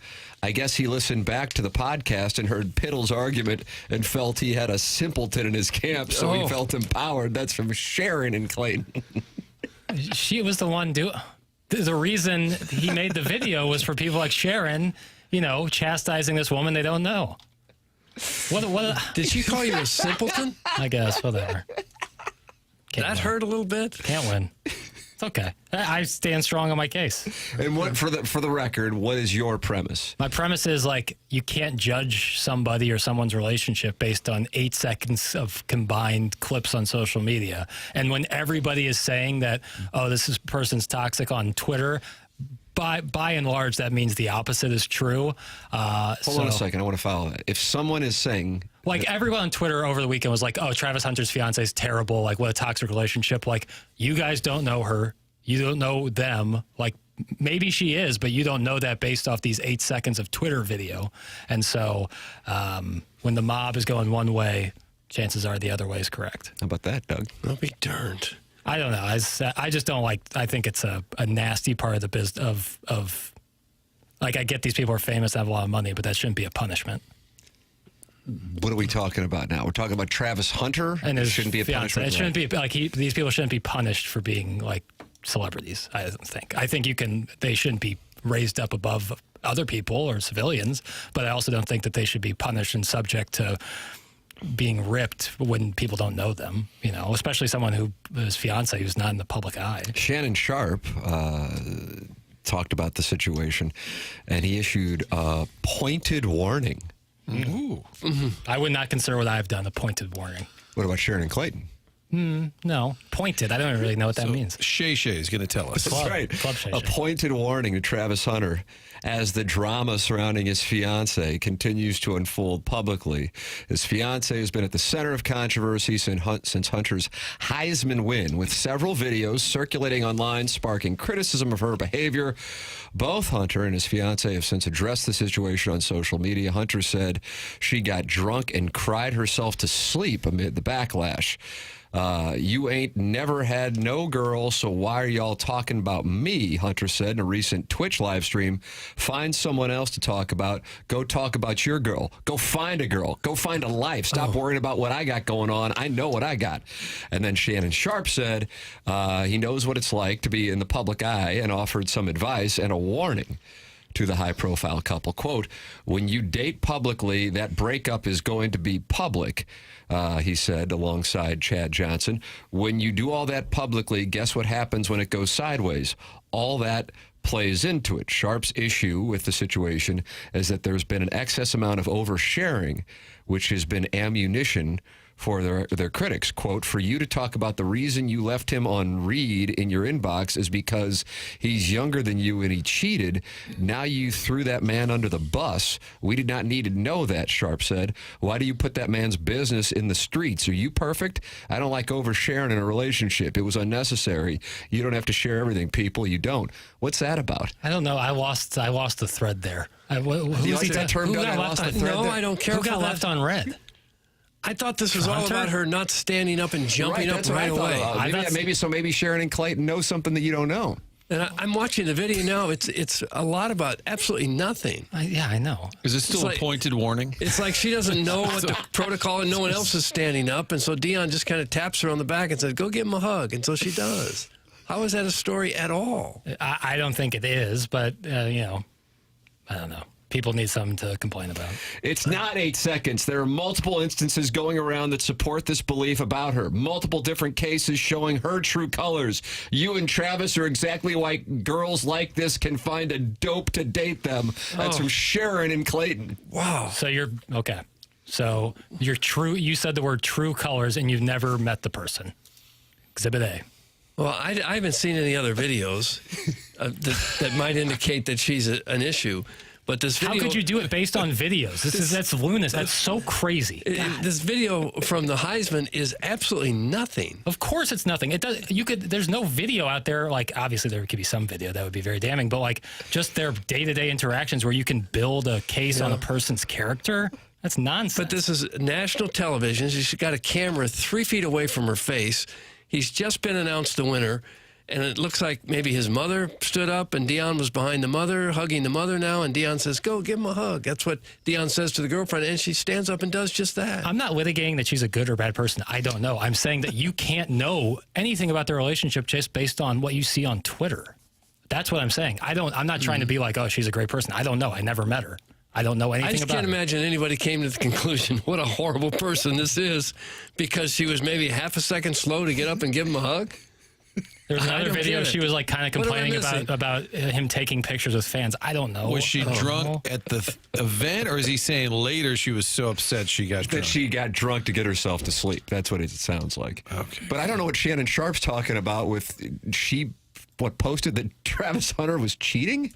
That's what I took from that quote. Yeah, I Doug, you ever watch Club Shay Shay? Not yet. Boy, I won't miss another episode, that's for sure. He's overshared before. Yes, he has, within the last handful of months, as a matter of fact. The moral of the story is don't have a girlfriend or get married. Thanks, Stephen Wildwood. Oh, gosh. There's a pointed warning right there. This situation is very much not my expertise, but I feel like as an outsider, I'm able to see it clearly. Okay. Well, what's your opinion? Where is that from? This crap that I find on TikTok that I forward over to Jackson. I'm like, here is our industry. I acknowledge I don't know what's going on, but here is my opinion of it. Now, I don't know the circumstances at all, but they don't matter, and I'm going to tell you why. That just sums it up. Good rule, wife. Oh, man. I just don't understand how what happened at the Heisman could be any kind of a story at all. It is how anyone could look at that and say something wrong happened. The biggest story that came out of the Heisman Trophy presentation this weekend. That she was. Now I'm not saying that is quote right. I'm just saying it is without question the biggest story because she was maybe a second late in standing up. And I got to be honest with you, up until Sharon's text yesterday, I didn't even know about it. Yeah. Oh yeah. And like there was one video. Like I know the videos. Like there was a video of her like looking a little annoyed, like after a win for Colorado, or she was complaining a little bit about how long Travis was taking to take pictures with fans. Granted, I get where you're coming from, Sharon. I'm not trying to single you out. I just don't think it's right to build a premise based on a couple of social media videos and everybody piling on. Like, I think that's wrong. I stand with Sharon. That's from Mr. Siders. Yeah. Surprise of the day. Hey, just tuning in. Jackson's simping for another hashtag girl. Why did girl have to be hashtagged there? I don't know. Another hashtag girl he doesn't know that's in the news. I'm as shocked by this as when I sit in Caldi's and see a bunch of Ledoux wives with nothing else to do but sit and drink a latte from 9 a.m. to 11 a.m. before they head over to Companion and sit and drink an Arnold Palmer for a couple hours. What's Companion? Home with the nanny, when the nanny picks up the kids, and then when their husband gets home, complain about what a long and stressful day they had, trying to figure out when they have the time to return of Yori Vest. Thanks. That's from Mr. Licks. That might be projecting a little. Now, what is Companions? Companion? Oh, it's a great restaurant? bakery. It's a bakery. They sell you a sandwich right there on great Clayton. soups. Yeah. Great sandwich. Right by Mr. Guy. I think there's a couple Companions. Like downtown Ledoux? if you call it that. main strip there. Probably about a quarter mile from Sportsman's P. I'm loving this Ladue versus Clayton Central Corridor battle between Jackson and Sharon and Clayton. That's from Minute Bowl eligible. I'm sure I'd like Sharon. I can't build a premise on her based on text. I don't think that would be right either. It's the biggest story because this isn't the first time it happened. It was a story before the Heisman ceremony. That's Sharon and Clayton. Okay. Yeah, it was. And I thought I was wrong then. I haven't seen those videos. Travis Hunter's girlfriend, Leanna Lene, shuts down gold-digging rumors by saying, quote, this is from Where's the Buzz? She says, I will not be addressing this again. That's the quote about the gold-digging rumors. Probably the best way to handle it from her perspective. She released a nearly 8-minute video addressing the constant criticism and speculation about her recent behavior. This comes on the heels of several viral clips and online chatter. Like that, Doug, online chatter? I don't mind it. If you want to reference things, yeah, there's some online chatter. Calling into question her actions and demeanor while out in public with Hunter over the last month, which is Jackson's point, right? That this has been going on. And I think that there's a little bit, like I find some similarities between Travis Hunter and Mahomes, where both of them are outstanding players. Like almost you can't complain about anything they do on the field. So you have to find something to complain or make fun of them for. In both cases, it's their significant others. And I think that's so wrong. I think it's so wrong. Leanna began by addressing claims that she left Travis Hunter's direct message unanswered for 2 months until he gained fame. She stated this was untrue, explaining the real reason that Travis sat in my DM for 2 months is because he DM'd me when he had a girlfriend and her name was in his bio. I don't do home wrecking. I ignored him until he was single. So she doesn't mind that he was willing to be a cheater. So maybe that's what the reference was from Shay Shay. From Shay Shay. Maybe exactly Shay Shay knows more about Leanna Lene than we do. And again, I don't want to like come off saying like I think she's a good person or a bad person.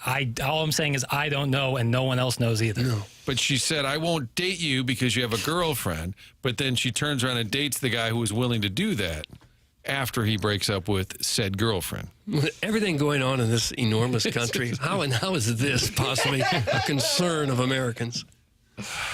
Hunter's okay at 2 positions. He's not the second coming of Mahomes. That's from the 636. Little football breakdown. It was Caller John texted in with a football analysis.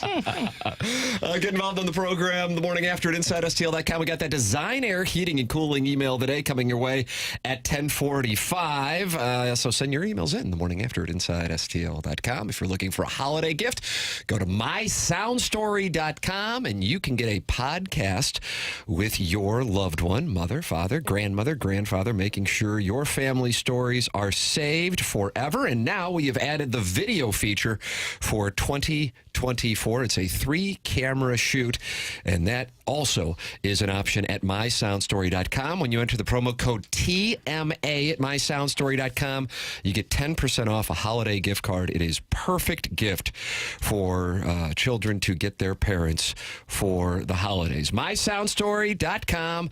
You get the gift card, and it's 10% off when you enter the promo code TMA.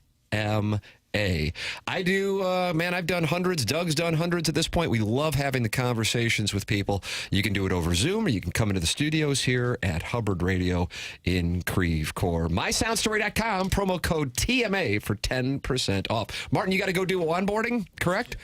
He's already out. He's out. Thank you, everybody, for their. He's shaking hands. Oh, just like Jim Nance. We just finished off. I want to thank you guys for your contributions. Joe Buck will join us Friday to talk Hoosiers. Yeah, he's going to be locked in. He said he's available after 8. I said, if you're out doing your dry cleaning pickup, give us a jingle, talk some Hoosiers. Surprise guest, 9:30 tomorrow. This is a good one. And this is a good one. It's a good one. It's a live one, I'd say. This is going to be a live one. Really? Wow. Yep. Male or female? That's all I'm asking. I mean, I'm operating the premise male. Is it Leanna Lene? No, but I'm going to put her on my. Hold on. Lene. I'm going to try Shay Shay and Lene today. Shay Shay would be awesome. That'd be great. You got any rapport with him? Ever dealt with Shay Shay? I don't think I have, but we probably know somebody who can get us to him, right? Joe Buck. Joe, get us Shay Shay. I'll go to, who would be like Isaac Bruce? Theismann? Could Theismann hook us up? We haven't talked to him in a while. That was a Producer Joe go-to. Producer Joe would get Ditka and Theismann on regularly, which were huge names, and they would be on the show regularly. What happened to Ditka? Didn't they falsely report that he was in hospice, and then Walter Payton's son came out and said it's not true? Let's have some I hadn't heard that story. That was about 2 weeks ago. It was right around the Brian Dable stuff. He's got to be quite old at this point. No, but he? there was false reports. 85. I think he had a heart condition, but otherwise I'd get him on the show. Yeah, otherwise Sigma he would guy. be on. Oh, and Hoke. Yeah. All right, Martin's going to go do onboarding. Jackson is going to ask us his Tuesdays with Jack questions. Doug, you always enjoy those? I don't mind them. That is coming up. This is TMA on 101 ESPN.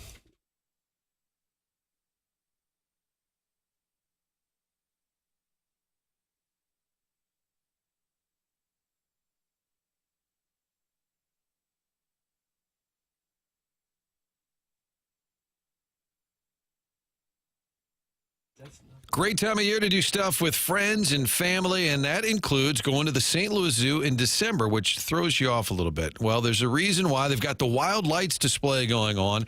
Brilliant displays, over 1 million twinkling lights, all of this at the St. Louis Zoo. Festive menus, zoo attractions, kids' activities. It goes until December 29th, and you can support the St. Louis Zoo this holiday season by gifting a zoo membership. You do that with Together Credit Union, offering an exclusive zoo membership for members who sign up for the St. Louis Zoo debit card. All Together Credit Union members with that St. Louis Zoo debit card also get a sea lion plush toy plus an exclusive membership to the zoo. That includes discounts, attraction tickets, parking perks, and much more. The St. Louis Zoo debit card also empowers you to give back by rounding up the change from your transactions. That is donated back to the zoo, furthering their mission. Advancements at the St. Louis Zoo's Wild Care Park. So you're helping the zoo, you're helping yourself here. Enroll at togethercu.org/zoo or stop by any of those 14 area Together Credit Union locations. Happy holidays from your friends at Together Credit Union, federally insured by NCUA.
Welcome back to TMA 101 ESPN. The program is presented to you by Brown and Crouppen. Mungan S, the sponsor of our 10 o'clock hour. Jackson, how do you feel about your Tuesdays with Jack questions? Solid.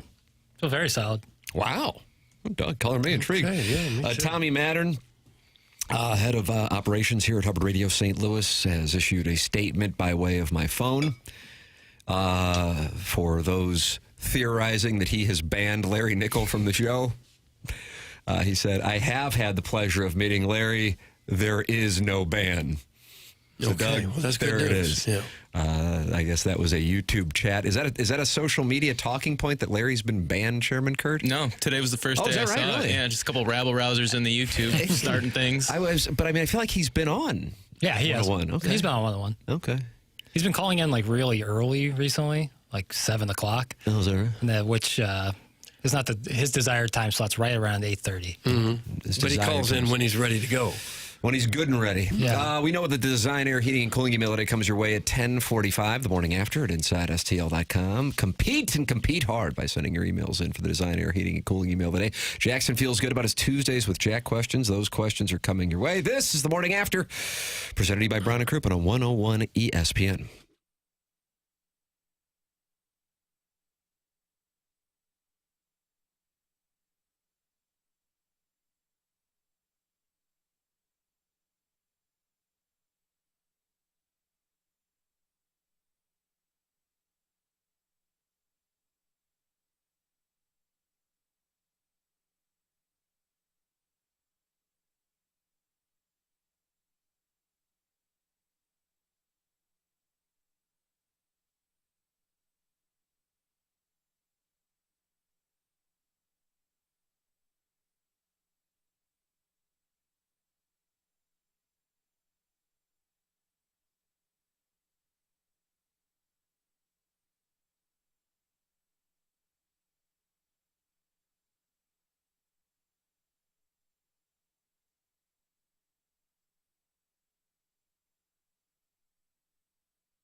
Welcome back. This is TMA. It's 101 ESPN, and we've got breaking news here in this Mungan-ass 10 o'clock hour, Doug. Well, what is that? Joe Ladorty has just released his bracketology. Ooh. Actually interested. For the NCAA tournament? That's right. Even though we haven't even really started conference play? They have in the Big Ten. Yeah. Okay. Show prep. So he's going to tell us all, 64 teams that are in it now, where they play, who they're going to play against. 68, nice show prep ass. Okay. And guess what? What? The Missouri Tigers are in the NCAA tournament. Okay. Fine. Tiger beat Blue Jay because number 11 seed Missouri is going to take on Creighton. Oh, we know who they're playing already. Where is that game? Okay. That game is going to be How in could Dayton. you know? Dayton? 8:30 tip. He's making it up. I could make that drive. Just for this you want a road kind trip of to segment Dayton? around the country. He's making it up. He doesn't know. Kind of fun also to see Illinois will be playing an 11 seed as well. We don't except know. they are a 6 seed playing in Wichita. So that's great for Illinois fans. You can start booking your hotel rooms. No, in you Wichita. can't. Has anyone ever gone back and to see how close he was to being accurate in December? I think this is gospel. It isn't. Calipari, Izzo, and if Pacino was in here, we're talking Italian special. We're talking rigatoni, marinara. That's not all they do. They don't just eat. Because you're Italian doesn't mean all you do is eat. I didn't say it. Illinois is going to be taking on Providence, and so Providence, like Missouri, will be an 11 seed. They won't be playing these teams. He's making it up. What about Kimmy? Kimmy English? Yeah. We don't know. Let's just let the season play out. What about how do you think Mizzou is going to match up with that Ryan Kalkbrenner? It doesn't matter. We don't Trinity even have High to think School. about that Trinity yet. High School. Okay. How about this? The 3 of the 4 1 seeds are from the SEC, Doug. Actually. Auburn, Tennessee, and Kentucky. Okay. Auburn is so good. He might be able to make Auburn is that sort of so prediction good. right now, but who you're playing and what the seeds are at this point, the season's not, it's a third over maybe? Yeah, give or take. This is going to be tough for Tennessee to We play don't- in we don't- Lexington, we don't but know that's that. where that'll be fun for them because they're playing in the backyard of Big Blue Nation, but they are the Volunteers. That could be tough. Yeah. Let's not be so easily hoodwinked.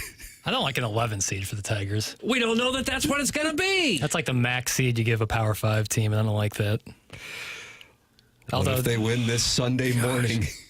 No, God. That would be such a big non-con win. If you can pick up 3 out of the 4 major non-con games. You have a problem Stop saying non-con. I got there. It's a won it on time. 4-hour show. You could say conference. It's no longer a 4-hour show. We got, You still have time for ints. It is a 4-hour show. You could say ints. Well, inside of 40 minutes, Doug. Yeah, but now it's not. How long does it take you to say ints? And you're just slowing it down by all these shenanigans you're pulling here. We could have been done by now. And this will set a record. So this is also breaking news. The SEC with 13 teams in this tournament. 13 teams in this We tournament. don't know. Jeez, 13 bids. Big Ten gets 10. It's the 2 big dogs. 23 of the 68 teams coming from the Big Ten and the SEC. Does he have the World Series winner there, too? Can we just skip the baseball season? No, why would you do that? We're still in the middle of the free agent signing. It doesn't seem to matter. I want Joe Lenardi's job so bad. All he does is make brackets all year long, and he can be totally wrong. Well, why don't you be a competitor? Yeah, why don't you start it up at goodorbad.com? Oh, that's a Supreme Court. You die on the bench on that job. That's what you do forever. If you have that sweet a deal where all you have to do is make brackets once a week. But is for anybody a really year, paying him much money for it? Probably enough. He's Who like would the pay him? authority on March Madness. I bet he makes about $2.5 a year to make brackets. Oh, he doesn't. Yeah, I bet he does. No. And then he does a few hits in February and March. I doubt it. And then he goes out and he works on his wedges. Then he brokers time. I don't think so. I think he does. Late afternoons, 4 to 6. I don't know. So that'll be fun. Missouri and Creighton. And it'll be fun to see the Blue Jays. We just, fellas, I don't know how else to say it or to break it to you. We don't know yet. We got 2/3 of the season still to play. Let's let it play out.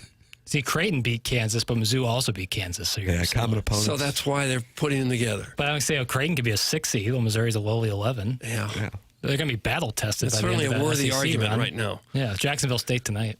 Rock Chalk Jayhawk, Doug, is a 3 seed. Okay. And they'll be taking on South Dakota State. That game's in Wichita. So for Illinois fans, you're going to get a chance to see former coach Bill Self. Seems like an unfair advantage for Kansas to play in Wichita. What do you know? doesn't it? Yeah, what do you know?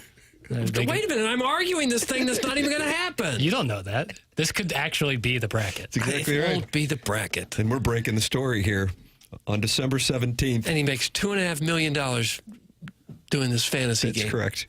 That's a sweet gig, man. He doesn't make 2.5. What do you think he makes? Maybe 2. 2 what? Bucks. $2. All right, ladies and gentlemen, send your emails in Design Air Heating and Cooling email of the day. Doug, a perfect holiday gift is a gift card from Sound Story using the promo code TMA to get 10% off at mysoundstory.com. It sure is a perfect gift because sometimes moms and dads and grandparents can be hard to shop for because they've got everything. Well, here's something they probably don't have and they would absolutely love, and that's a Sound Story interview where they can come in and tell their life story, and you'll have it forever. And Sound Story has a special holiday discount of 10% off gift cards at mysoundstory.com when you enter the promo code TMA. Imagine being able to listen to a podcast interview with your mom or dad anytime, and now that is possible with Sound Story. Sound Story is an hour-long interview with your mom or dad or whoever in which they tell their life stories, making sure that you and your children will have these memories saved forever. And now, new in the 2024 holiday season, Sound Story is offering the option of a video interview to make sure both the stories and the images are preserved. It's a gift you will never regret giving. It's a gift that everyone in your family will absolutely love. Just go to mysoundstory.com and enter the promo code TMA to get the special 10% off a holiday gift card for Sound Story. That's promo code TMA at mysoundstory.com. Sound Story, for you, for them, forever. There it is, mysoundstory.com, promo code TMA, 10% off. Tim McKernan, Doug Vaughn, Chairman Kurt, Jackson Burkett with you. This is TMA, presented to you by Brown and Crouppen on 101 ESPN.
Welcome back, CMA.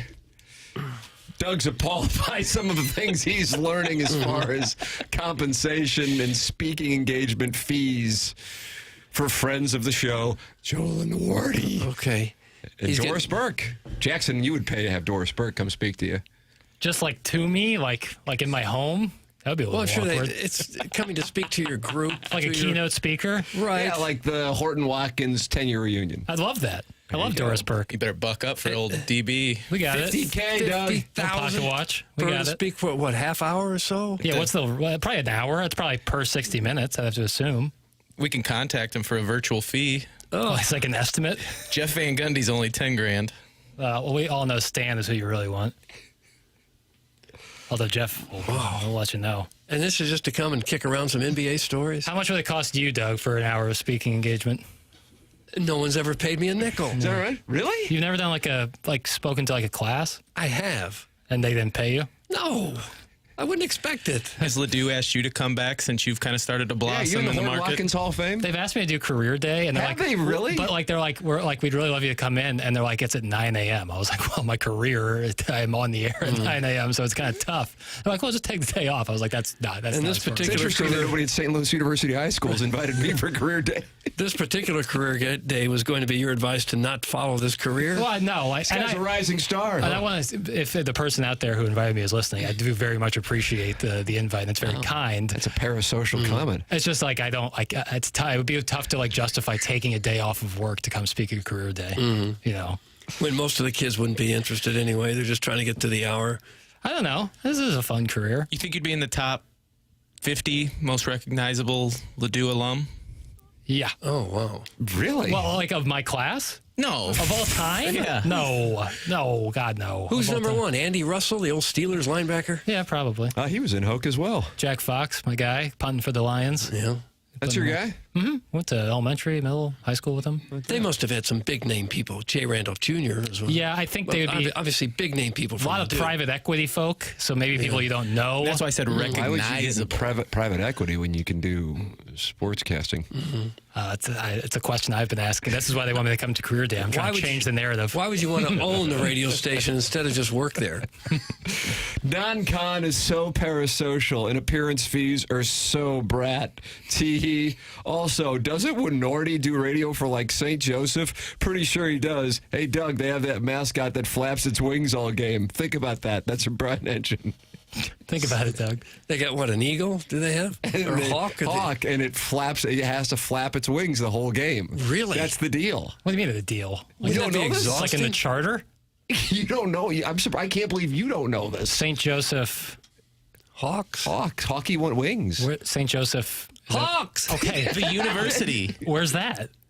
Philly? I can't believe Isn't this. it Philly? St. Joseph? I don't know. It's who Slew's debuting the All Blacks against. Hawk Atlantic Hill 10, campus. Maybe you're a hoop rock guy. Yeah, boy, if Josh Schertz were in here. I know. Who was the guy with who was the famous coach that was there forever? Was that a Cheney? Martelli? Was that Dick Joe Cheney. Martelli? Joe Martelli. Joe Martelli. Dick Cheney. Was it Dick Cheney? No. Dick Who's Cheney, no. St. Joseph? Why do I not know this? Who's St. Joseph? What are you talking about now? You guys keep saying St. Joseph. Hawks! The Hawks! Hey. Flap your wings the whole game. Is it a university? Okay, in Brooklyn? Oh, is it? Okay. Is it? It's Philadelphia. Yeah, Philly. It says Philly. Yeah, Right, that's what I St. thought it John's was. is But that's in New York. The Right. St. Joseph University Hawk is known for flapping its wings continuously during basketball games, representing the school's motto, "The Hawk will never die." That's brutal. Who has to do that It's gig? like 2.5 hours of flapping your It's wings. estimated that the Hawk flaps its wings 3,500 times per game. Really? I'd take the over on that. I wonder how 3,000? heavy it is. If the wings are heavy, you couldn't do it. Even if you just took your arms and flapped for 2.5 hours, you would feel your arms would be jelly. Oh, yeah. Boy, look at it. Let me tell you something. This was the Hawk. Ripped. That Hawk don't play. No, it's a woman. I don't really get that excited. All due respect, I don't want to kink shame. Oh, it's a girl. You think that was what's the name of the Miami mascot that was trying to throw Sebastian for you. Yeah. They should link up with that Hawk. Wow. I didn't know anything about. Sorry, I apologize. When I think of Saint in the Northeast, I think St. John's coming to America. What about St. Bonaventure? St. Bonnie's? What about St. Bonaventure? Woj. Hope speedy recovery for Woj. Okay. Cancer scare. Asia Wittenberger was her name, Doug. For those who know Wittenberger, including Jack Jumper. Who? Jack Jumper knows her. Are we reading like a blog post? Jack Jumper. Who wants that text name? That's a good text name. Jack Jumper. I might take that for myself. It's like a children's book for kids like in 5th grade that like sports by Matthew Christopher. Ooh, who was the shooting guard? Jack Jumper. Jack Jumper, that is, yeah. For those who knew Wittenberger, including Jack Jumper, Director of Athletics Communications, she and the Hawk are one and the same. Quote, she embodies everything that the Hawk is, from the spirit, personality, understanding what St. Joe's is. Asia Wittenberger has gotten that from day one. She's an amazing person to fill the wings. Oh, for heaven's sake. I'm going to try to get her on. Usually I'm on the board of stuff like that, but I'm with Doug on this one. It's a college girl in a costume flapping her wings, and we're supposed to get excited just because Jack Jumper is? I'm going to have her on when Tim and Jackson are out. Me, you, and Martin are going to talk it over with her. Okay. With who, Wittenberger? Okay, you can have that as a surprise guest. Wittenberger and Jumper. I have no idea what the hell it is. Them at the same time. Oh, that's a good idea. Jackson don't know ball. Wow, sad. Anyways, I bet Wittenberger texting under the name Brian Henshin. Thanks. That's from Brian Henshin. The Hawk once got into a fight with another mascot and never stopped flapping one arm while throwing punches with the other. That's from Milagro Tequila, Texture of the Year, Harvard Day. There's no way that's the real. case. God bless the Hawk. That means Asia Wittenberger's fighting and Jack Jumper's watching the whole Has this thing? been going on for some time? I assume Wittenberger isn't, omnipresent. She's not the Hawk Eternal. She's got to have delts out of this world. You have to think, right? Like, even if you just did that with your own raw arms, like, you would get Just pretty weightless, strong. yeah. You get cut. You get cut for sure. This virgin's been pushing levers on HD2 for barely 4 years, and all of a sudden he's too big to go speak at his own alma mater. Life comes at you fast, commie. That's some little Tommy Tribbins and Dougie's on a tricycle in the parking lot. I would love to go speak. I just can't do it at 9 a.m. I mean, we're in the midst of radio excellence. I like the text from the 618 there at the top. Does she have an only flaps? That's a play on only. Yes, I got that. Pretty good. Jack Jumper must have sent that in. Send your emails in Design, Air, Heating, and Cooling email today. This is TMA, presented to you by Brown and Crouppen on 101 ESPN.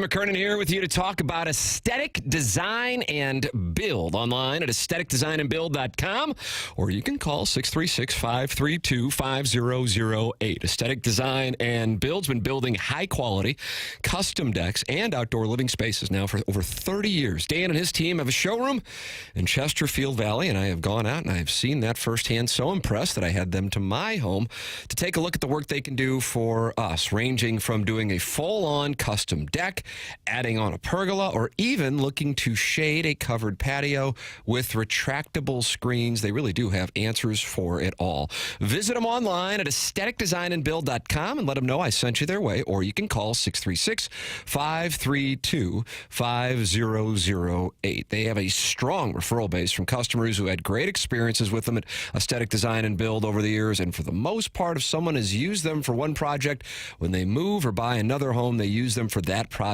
as well. That's an incredible compliment to the work they do. aestheticdesignandbuild.com.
This is Action Jackson with the Sports Center update brought to you by Saliga Heating and Cooling. Blues back in action tonight, taking on the New Jersey Devils. You can catch that game right here on 101 ESPN. Pre-game at 6 p.m., puck drop at 7 p.m. That was another Sports Center update brought to you by Saliga Heating and Cooling, an independent American Standard heating and air conditioning dealer.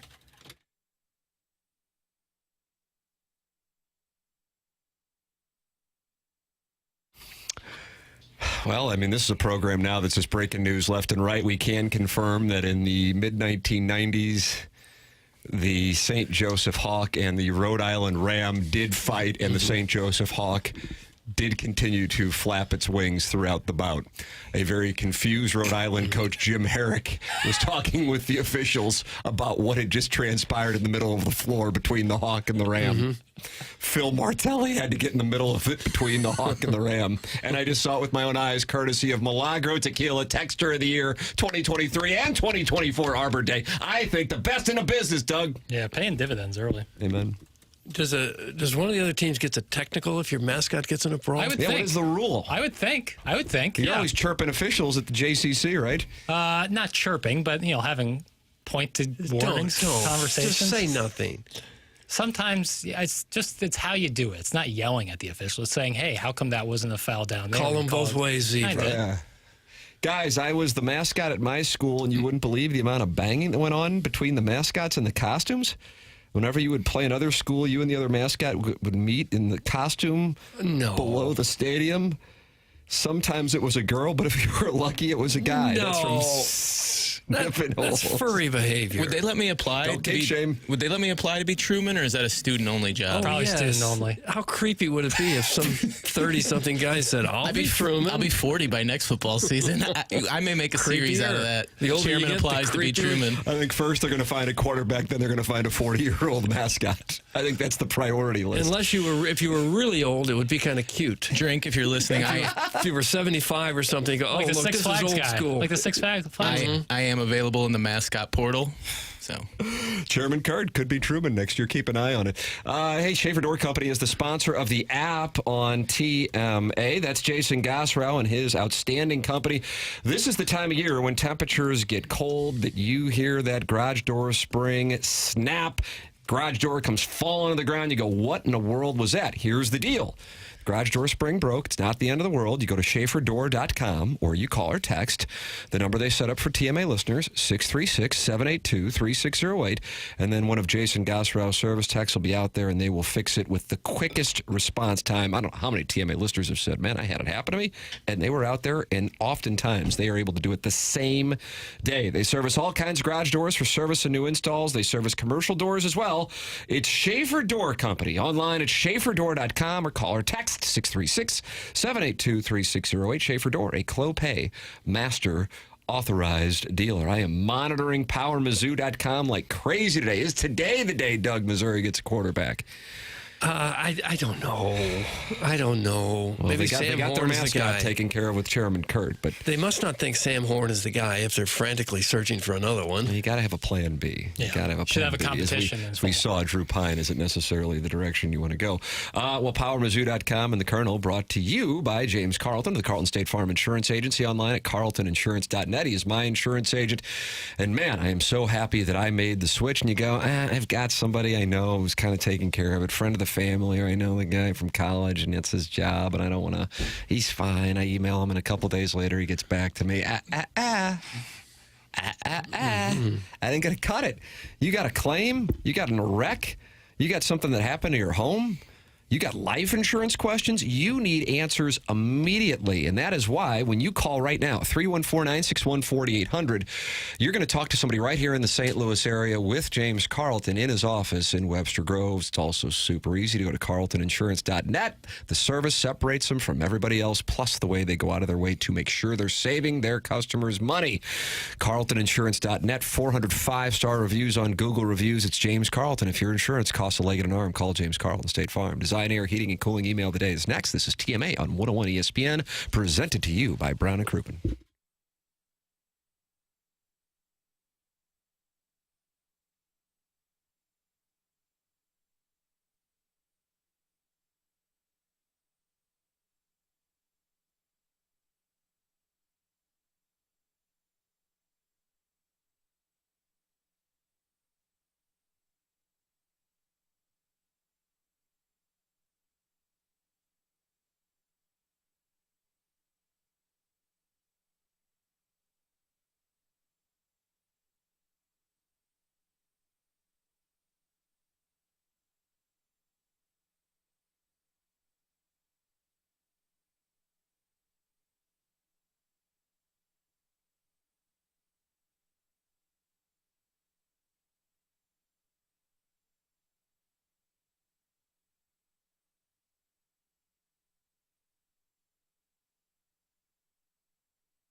Hey, 101 ESPN. Tim McKernan, Doug Vaughn, Chairman Kurt, Jackson Burkett. This is 101 ESPN. Munganess, St. Louis Acura, Munganess, Burkhardt, Alton, Toyota.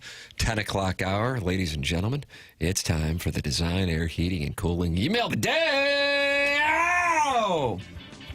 I was looking up Miller Moss when he was possibly coming to Mizzou. When I see a good-looking kid like that, I check out the moms to see how hot they are. Okay. She is pretty hot. But the interesting thing is his dad is 81 years old. Let me make this clear. In 5 years, if you find out I'm going to be a father again, I give you permission to end my life. That's from Steve, one sitting this one out way. You think that's true? Miller Moss's dad is 81? I don't know. Jackson, have you done that research? Is his That father is accurate. 81? Eric Wow. Owen Moss, his father, who is an architect, is 81 years old. How about that? Huh. Okay. Chairman Steve in Wildwood won the Milagro Tequila Listener of the Year in 2023. Buck Swope won it in 2024. Pretty good. I appreciate your asking. You know what? That's a lie, and Tim deserves better than me fibbing. I'm not making this up.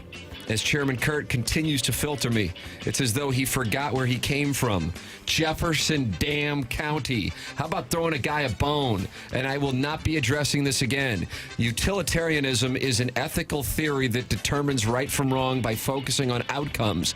And there could be no better outcome than Tim just having a perfect show today. But this email is about making out with Santa. As they left Hot Shots last Friday, I heard him say, "Ho, ho, ho, who wants to snuggle?" Everybody knows my weakness is shiny black boots, so having his way with me was like taking candy from a baby. A 61-year-old Lithuanian baby with a giant chubby covered in hot sauce from an unfortunate wings order mishap. That's from a guy by the name of Neil, and his last name's Enbob. Okay. Neil Embiid? Trust the process. Yeah. Jake's Okay. Coke. Rails. All right. Dear D'Angelo, I want to send my sincerest thanks for some advice you solicited a few weeks back. We had our annual Friends Christmas party over the weekend, and it was a pretty wild rob your neighbor game. I took Chairman Kurt's route and went to my local smut shop for a prize. The one-legged dwarf behind the counter told me that the blow-up dolls in my price range were sold out. I went with the closest prize, the bouncy baller. It ended up being the only sexually themed gift this year, but my friend's wife robbed that item and immediately left the party. So I guess we done good, KG. Cheers to you, good chairman. That's from my cousin Vinny. My cousin Vinny. Another day, another email of the day sent after listening to the podcast. Where to start? How about Doug falling for Fact Sports on Twitter, currently known as X? Damn, Doug. You don't say you wouldn't take a deal for a declining third baseman for one of the rising third baseman plus prospects? I shouldn't be surprised that MAGA Doug went all in for misinformation without checking. That seems pretty on brand. Wait till you get to today's episode. I'm glad we broke down the definition of simp in the most Jackson way possible. Jackson, brevity is the soul of wit. Here is the definition. Someone who does way too much for a person they like. You know, Jackson's simping for Travis Hunter's girlfriend. Now Libby Jack can understand this is probably a microaggression or whatever he calls it. It isn't a full Jay-Z big simping, but he was pretty defensive in the moment. Another hot topic was the amount of cuck discussion. Jackson was quick to bring up cuck chairs in every hotel. One could say he was even simping for cuck chairs. Not kink shaming, the show or its followers would never, but we know what Jackson likes. Probably the reason... Excuse me? I don't know if this probably should... He's gone Chairman off the Curry rails. probably would have get to the full detail on this one. This is from the Future Podcast of the Year. We live by the mafia rules of the wives and the children. Stay out of it.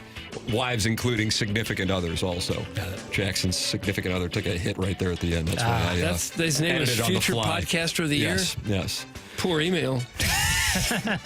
Very poor. Remember the date, December 17th, 2024, when Libby Jack officially earned the title of Smarty Pants A-hole. Someone must have put extra Adderall in his Cheerios this morning as Libby Jack came out of the blocks cocky as hell, despite producing a weak sauce dossier highlighted by the Vikings' hideous uniforms that he actually liked. Jesus. They looked like the effing Colts. Next up on the dossier was just your standard Twitter slap and tickle between an NFL reporter and the coach of a 2-10 college basketball team arguing over the NIL budget of a state school in California that literally 0% of the audience cares about. Speaking of wasting time on topics that no one in the audience cares about, Libby Jack was sure to recap what happened when a pair of NBA teams that are a combined 20 games under 500 squared off in Charlotte last night. But the heel turn didn't come until the 8 o'clock hour when Libby Jack wagered his entire net worth that Doug was too stupid to figure out. That's not what I said. How to run the board. Bro, you're producing a juvenile sports talk radio show, not splitting atoms. The guy you replaced was high as hell literally every minute of every show. How hard could it be? Apparently it's too hard to book the wrestling reporter who called in every Tuesday for going on 15 years, but hasn't been on in weeks. Libby Jack instead wanted to spend time on a Twitter slap and tickle over Sacramento State's NIL fund, white knighting for Travis Hunter's girlfriend, relitigating mid-90s Oscar winners, and quoting Nick Saban's Twitter account that's not actually Nick Saban, who is now reporting that the Giants have fired head coach Brian Dable. Is that a new report? That's from Buck Swope. Buck Swope. And finally, hey, fellas, heard the discussion about the upcoming TMA underwear collection earlier this morning and wanted to ask a few questions and provide some suggestions about the 2025 product line. Number one, what's the cut on those drawers, boy? We talking a boxer brief, a tidy, or something a little more exotic? I prefer a tidy. Ever since the old lady had me fixed, I find some extra support to be a bit more comfortable.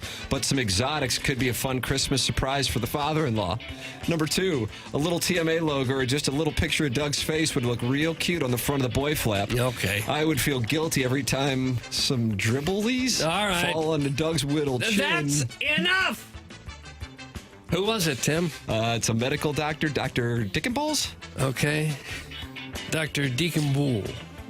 I believe he's French. That's what we have for the Design Air Heating and Cooling email day.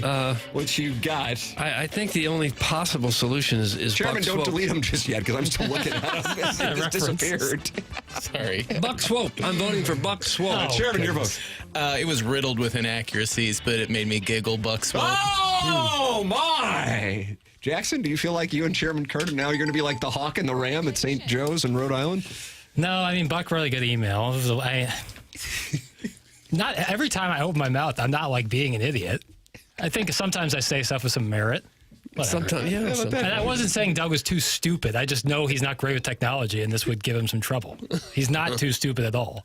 How about that, Doug? How's that feel? I feel like he's backtracking. No, I think you could get us on the air, but there's several things. We don't have time. I don't care. Munganast sponsor the 10 o'clock hour, StLouisAcura.com, AltonToyota.com. That's Jamie Burkhardt and Peter Munganast, and the great Ryan Seiberg in the service department. You can text or call the secret number they set up for TMA listeners, which is the following, 314-252-0029. That's Munganast, St. Louis Acura, Munganast, Burkhardt, Alton Toyota. If you are in the market for a new car or pre-owned car, go to StLouisAcura.com or AltonToyota.com, and you can go shopping right now with Munganast, St. Louis Acura, Munganast, Burkhardt, Alton Toyota, StLouisAcura.com, and AltonToyota.com. Time for us to go. BK and Ferrario are up next. For Jackson Burkett, for Chairman Kurt, for Martin Kilcoyne, for my brother Kevin, for Douglas Sullivan Vaughn, I'm Tim McKernan. This has been TMA, presented to you by Brown & Crouppen on 101 ESPN.